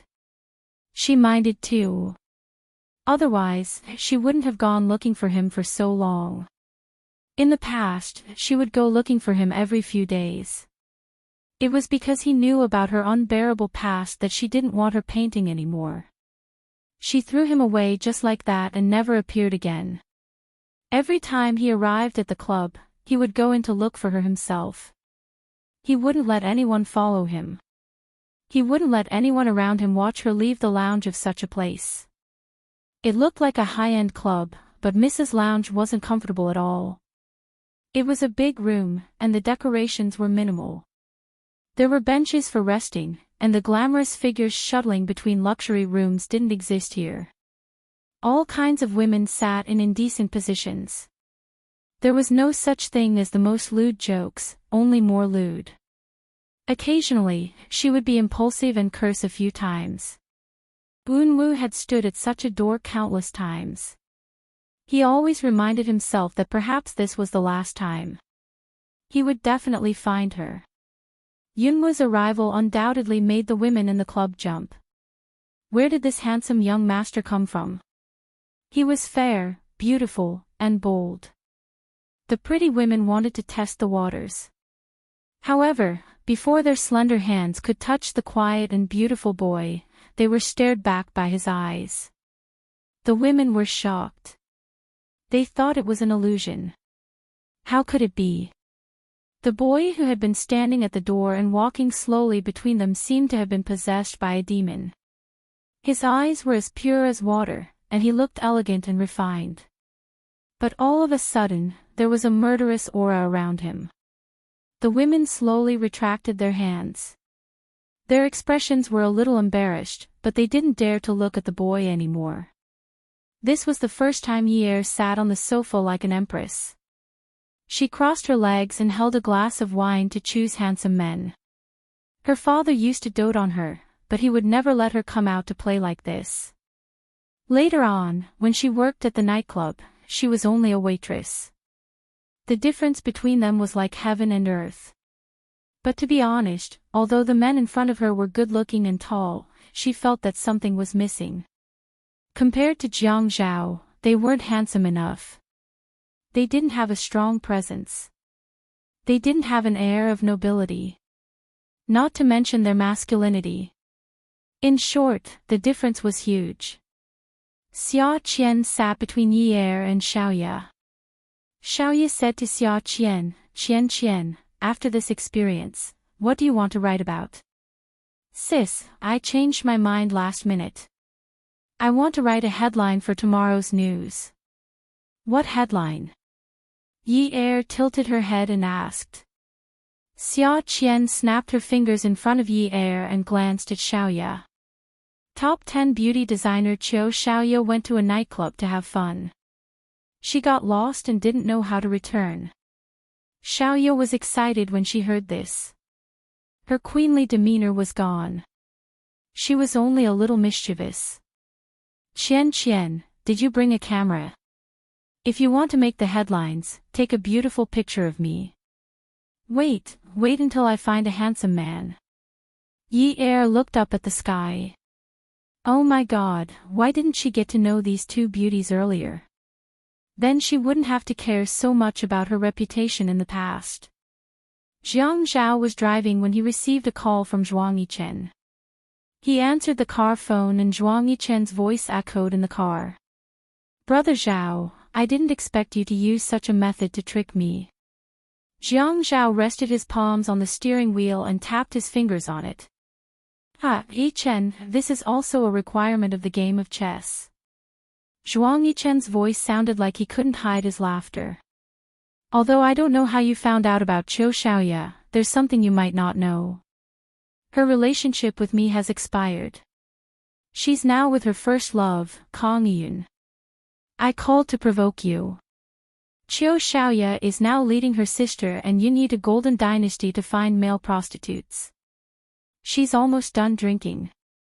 Beauty novel, Xinwu 799. Chapter 480. Jiang Zhao tightened his grip on the steering wheel as he listened to Zhuang Yichen continue to speak leisurely. Qiu Xiaoya is careless and doesn't take anything seriously, especially money. For the sake of having fun with her sisters, she spends a little more money and finds a few more men to give to her friends. Everything will definitely go smoothly. Jiang Zhao stopped the car on the side of the road, pressed the 2 jump lights, and stared at the car phone. After a few seconds of calming down, he said faintly, then let them have fun today. Yunyi only needs to find someone who dares to poke the hornet's nest. Since it's a game of chess, of course, we can't destroy the chess pieces at will. Zhuang Yichen said coldly and quickly, goodbye. Then he hung up the phone. Jiang Zhao looked at the streetlights in front of him and raised his hand to press between his eyebrows. He grabbed the phone and dialed Yier's number. The number you have dialed is not in the service area. Please wait, Yunyi, you really don't know the difference between life and death. As soon as he stepped on the accelerator, he immediately stepped on the brake. No, he couldn't panic. He didn't believe that Zhuang Yichen called him today just to provoke him. Zhuang Yichen wanted him to go to Golden Dynasty and get her out, didn't he? Reap the benefits without doing anything. Qiu Xiaoya and Zhuang Yichen had been secretly dating for 3 years. Zhuang Yichen had never mentioned it to the outside world. They had never even spoken in public. Zhuang Yichen had always been cautious. He never let the enemy catch his weakness, even if it wasn't a weakness. However, Zhuang Yichen had never mentioned Qiu Xiaoya to him, just as he would never take the initiative to mention Yi'er to anyone. Although he and Zhuang Yichen were buddies, he had helped Zhuang Yichen a lot, and Zhuang Yichen had also helped him clear a lot of obstacles. It could be said that they treated each other with sincerity, but when it came to benefits, they were very clear about it. Neither of them was willing to leave an opening for the other. Their cooperation had always been mutually beneficial. Zhuang Yichen had always been ruthless and merciless. If he wanted to use Yun Hongwei's matter to topple the Zhuang family, he was afraid that Yi Er would be implicated. When the time came, he would not be able to bear the consequences. He could ignore the others, but he could not bear to do that to Yi Er. It was not easy to get hold of Qiu Xiaoya. Zhuang Yichen would think twice before making a move, and he could also protect Yi Er. However, today's blunder made him uneasy. Jiang Zhao could not get through to Yi Er's phone, and there was no news from Zhuang Yichen. He felt that he could not sit still any longer. He went to Peerless Beauty because no one knew that the boss behind the scenes was Zhuang Yichen. They also did not know that the deputy mayor and Zhuang Yichen were secretly in contact. The private room was directly connected to the garage, and it was very secretive of their relationship. But even at such a luxurious place, he had never ordered a woman to sit at the bar, including Zhuang Yichen. He was the boss of that place, and he had never ordered a woman to sit at the bar. Zhuang Yichen knew that Qiu Yilan had applied for leave today, and he thought that Qiu Yilan would go to Qingbei condominium earlier to accompany him. This damn woman. If she dared to fool around with other men behind his back, he would skin her alive. But Qiu Yilan was only 19 years old. How could she resist the temptation of the outside world? Qiu Yilan was still young, and she was curious about everything. She was F*King looking for trouble for him all day long. Jiang Zhao's handsome face was gloomy. He gritted his teeth and stepped on the accelerator again. Unwu came out of Mrs. Lounge at Golden Dynasty. He could only feel disappointed again. He had also asked Mrs. Mother, but no one had started the audition yet. He had also received a notice last night that Miss did not have to pay the audition fee today. Today was the day when everyone was present. With both hands in his pockets, Eunwoo sighed habitually. His bodyguard, Ah Zong, hurried over. "Young master, how is it?" Eunwoo said calmly, "It's fine. How many entertainment venues have we not been to in Haiching? In the past month, we have been to hotels, discos, slow bars, small bars, clubs, and nightclubs. There are about 4 or 5 of them. Do you want to take a look at the brothels in the suburbs?" Eunwoo felt that his patience had been worn down bit by bit over the past month. If he continued to wear it down, it would be completely broken. He lowered his head, closed his eyes, and raised his hand to rub his temples. After visiting these 4 or 5 places, we will go to the suburbs." Ah Zong said worriedly, "Young master, if old master sends people to look for us, it will be much faster. Do you want to?" Eunwoo immediately interrupted. His temper was still as good as before. "Ah Zong, you just need to be responsible for my safety according to Grandpa's instructions. You don't have to report anything else to him. Go back. Grandpa will ask about our whereabouts again in a while." Yi Er felt that she was not even as good as Xia Qian. The handsome man taught Xia Qian how to play dice step by step. They were very open about punishment. Xiaoya was even bolder. She sat on the handsome man's lap and the two of them drank wine. It was too embarrassing for her to sit in such a place like a virgin. Although she disliked the cowherd for being dirty, she did not have to make it so obvious. It was not easy for him to earn some money, was it not? Yi Er used to frequent bars. Dancing, dice, and drinking were not a problem for her. Soon, the atmosphere became lively. When they were done, Yi Er danced happily with the cowherd. She was a little drunk. The cowherd was very professional. He was afraid that she would fall. Not only did he hold her hand, but he also hugged her waist. The guests were having a great time, but no one knew that there was a hidden camera installed in their private room. Zhang Zhao did not know about it at first. It was only when Zhuang Yichen's peerless beauty started to play that he realized that these bosses were too unscrupulous. Zhuang Yichen looked at the surveillance screen. His cold and handsome face did not change. However, his tone towards Jiang Zhao was not as friendly as before. He did not even use the words, "Brother Zhao. Call someone to close down this place. I will take care of the rest." Jiang Zhao was not in the mood to care about this. What about the rest? He would probably have to chop off the hands of those cowherds. He was too lazy to care. Chop off hands. Drag them out and feed them to the dogs. Golden Dynasty was suddenly reported to have people playing karaoke, powders, pills, and other prohibited products. The door of the private room was opened. The police came in and took away the cowherds. Only 3 women and a police officer were left in the room. Xiaoya was the calmest. Xia Qian had never been caught playing outside. It was inevitable that she was nervous. Yi Er was afraid of what would happen if Jiang Zhao found out about this. Xiaoya stood up and walked in front of the police officer. She saluted him playfully and said in a soft voice, "Uncle Police, do you want us to go with you? If not, we will leave first. Is that okay?" When Yi Er saw that Xiaoya had taken the lead, she gave Xia Qian a look. The 2 girls also walked in front of the police officer. Bang! They stamped their feet and saluted him. They said in unison, "Hello, Uncle Police." The police officer was obviously trained. It was useless to act coquettishly. "You can't leave." After that, no matter how Yi Er and the girls served tea, the police officer did not even look at them. He simply went outside and locked them inside. After at least an hour, it seemed that the police had left. There was no movement outside. The three of them were just about to leave when the door opened again. The person leading the way was Jiang Zhao. The person who came in a little later was Zhuang Yichen. Both men did not look happy. Yi Er thought to herself, oh no. Does Jiang Zhao have a washboard in his house?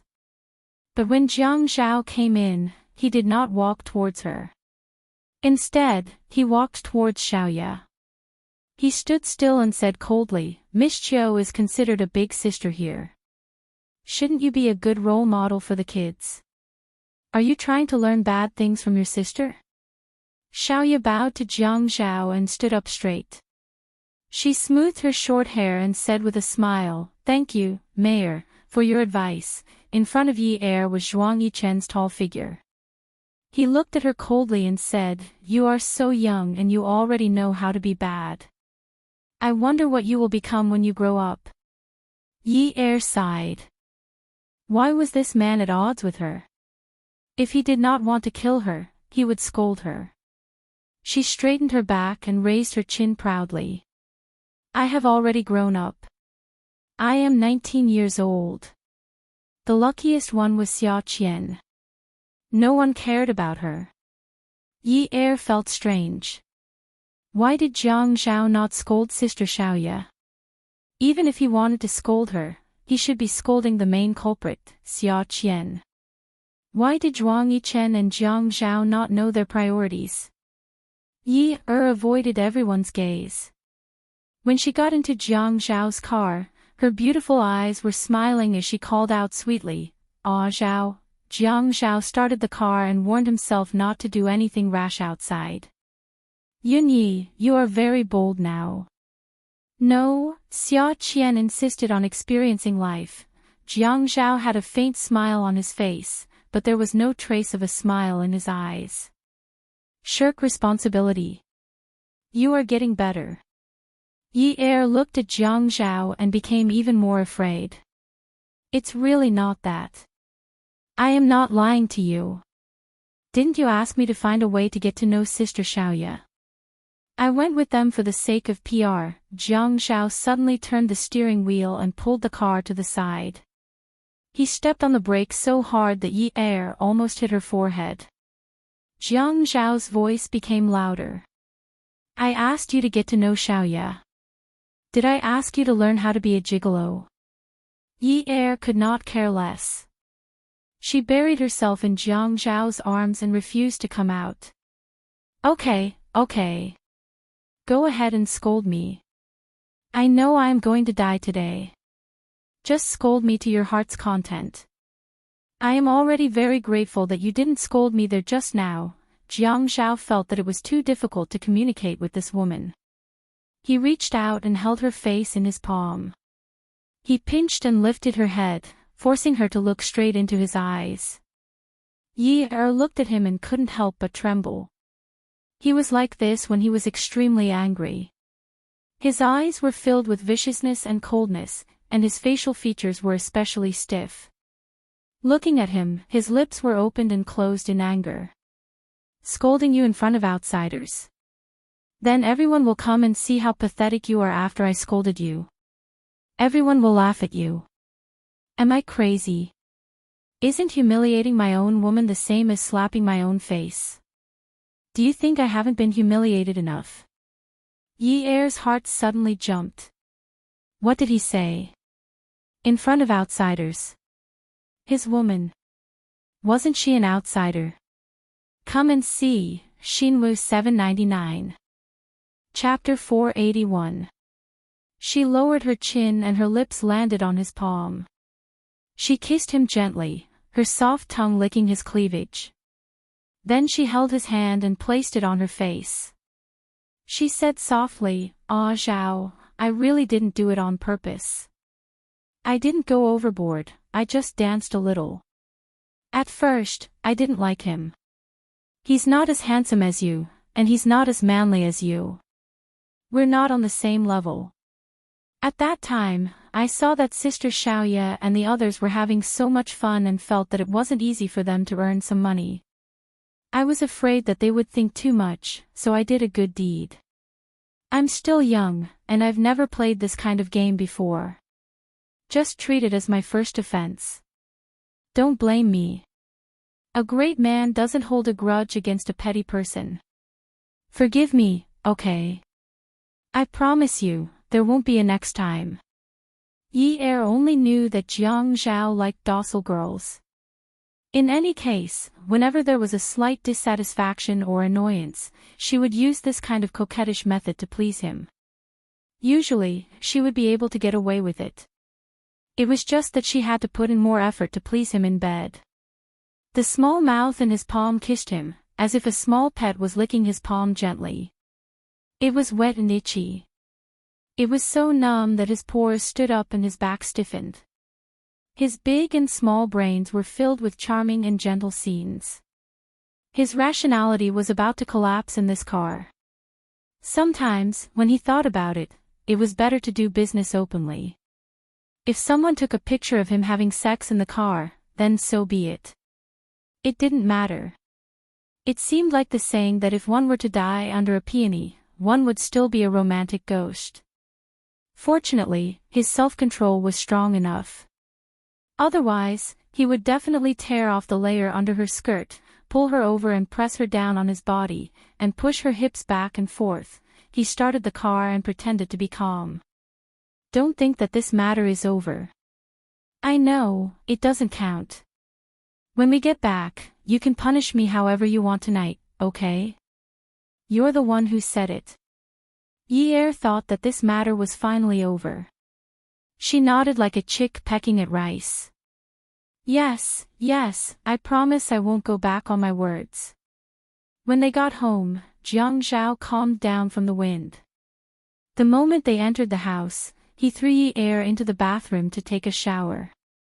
The dress that she had worn out that night was thrown into the trash can. Yi Er's heart ached.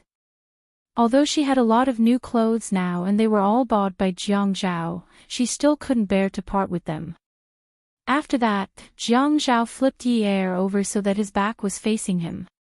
You can't stay idle if you don't cause trouble for me. Yi Er felt that her ears weren't working too well. Jiang Zhao's tone sounded like he was reprimanding her, but it also sounded like he was doting on her.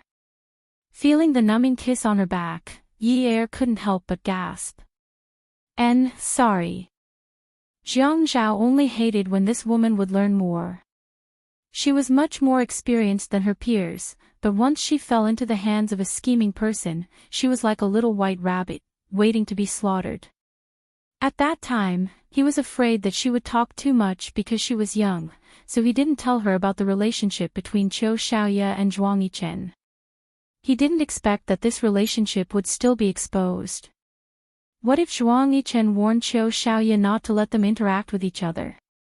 If he didn't drag Xia Qian into this and Qiu Xiaoye wasn't involved in Xia Qian's matter, would Zhuang Yichen sacrifice Yi Er as well?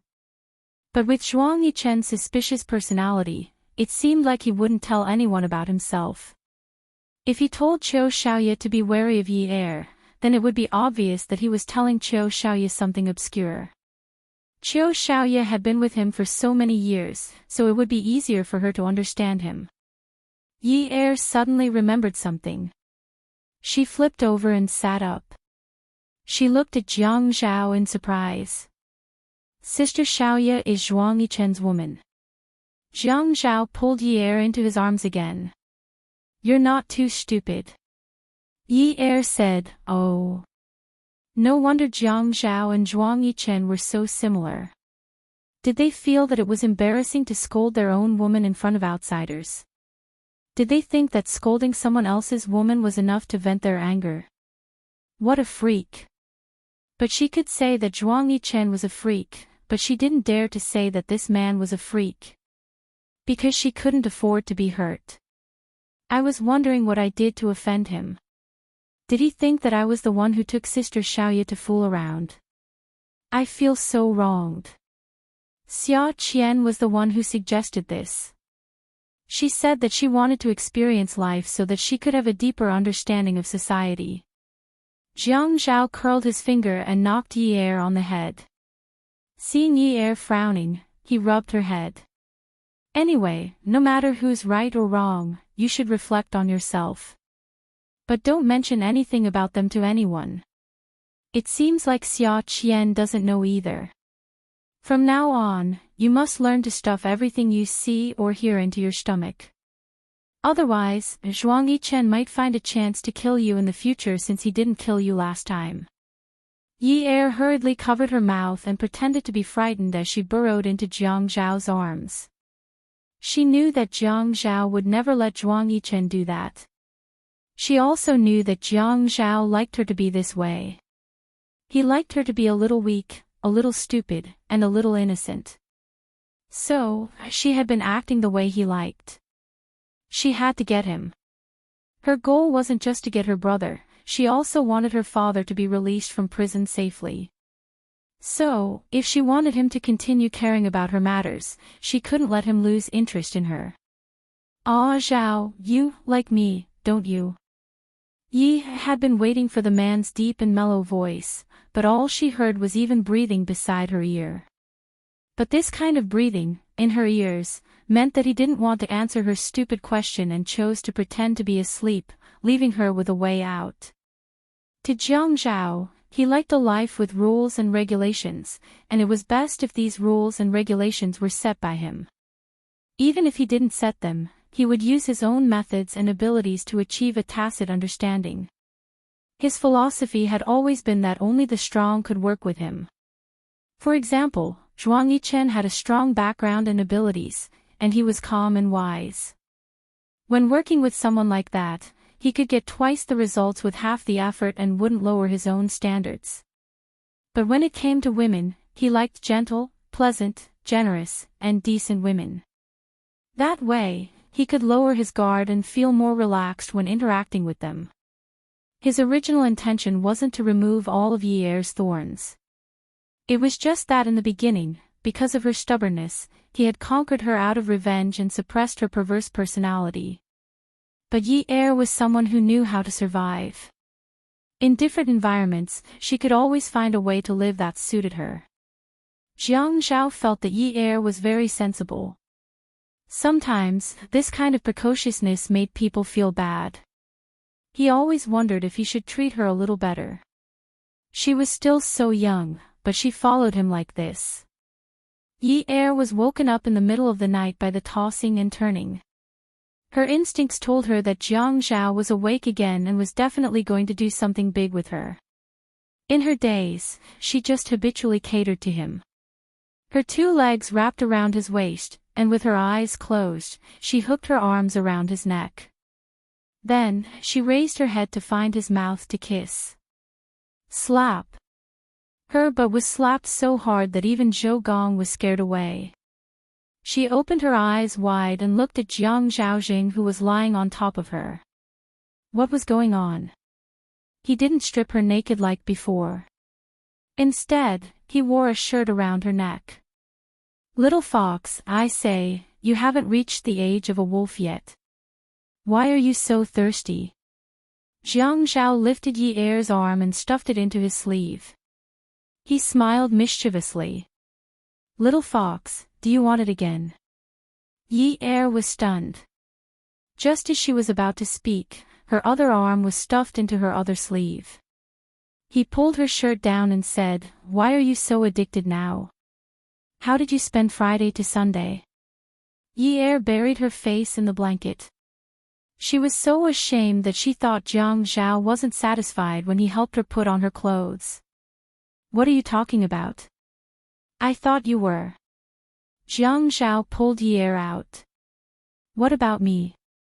It's not that I want to criticize you, Yun Yi Er, but you're really the best when you're sleeping. It's fine if it's summer, but the weather is getting colder now. Don't you feel cold with your hands outside every day? Yi Er thought for a moment. Sometimes I dream that it's snowing and it's a little cold.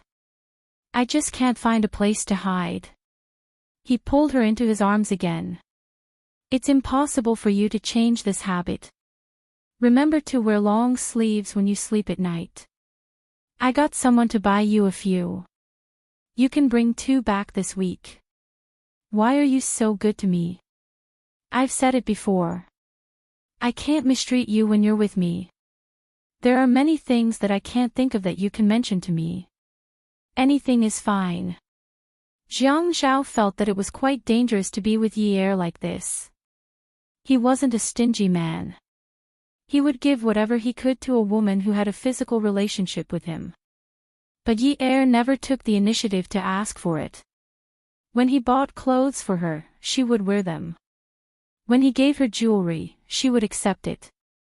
He thought that she would at least ask not to work at Peerless Beauty, or go to college while she was still young. Or she would ask for a house or a car. He could satisfy all of her requests. The more she didn't want these materialistic things, the more he felt that she was ambitious. For example, some of her ambitions were outside of his normal rules. What if I want Dad to be released from prison as soon as possible? Jiang Zhao smiled. Indeed, she was a woman who knew how to endure. She didn't want it, but it didn't mean that she didn't need it. It was just that the thing she needed couldn't be given just because he said so. What if I say that I won't save your dad for you? Yi Er's heart sank. She asked, then why would you save my dad? Jiang Zhao's gaze also darkened. He paused. For myself. Zhuang Yichen was doing it for himself. He was also doing it for himself. Yi Er was with him for herself. Every one of them was doing it for himself. However, he didn't want to say it out loud, but he couldn't seem to find any other words to replace it. Yi Er was silent for a moment. Then she asked calmly, then what do you need me to do for you? Jiang Zhao frowned slightly. His hand, which was holding the back of the woman's head, froze slightly. Then, just like Yi Er, he said calmly, I need you to tie Xia Qian, Qiu and Xiaoye to your side. That way, you can keep Zhuang Yichen in check. This was the only way that Zhuang Yichen wouldn't hurt her. Yi Er turned around. With her back facing Jiang Zhao, she gently exhaled the air in her chest. She didn't dare to make a sound. She didn't want him to hear her emotions. No wonder he took a liking to her and gave her pointers. It was because she was also a pawn in his game. Everything was so coincidental. Perhaps her father's incident happened to be part of his game and was the key to bringing down the other party. She really wanted to say that it was fate. To hell with fate. No wonder he wanted to get to know Xia Qian and Xiaoye. Xia Qian worked in the media and was a child. She was impulsive and didn't consider the big picture when she did things. She only knew how to uphold justice and could cause a lot of trouble. Welfare, Songshu 566.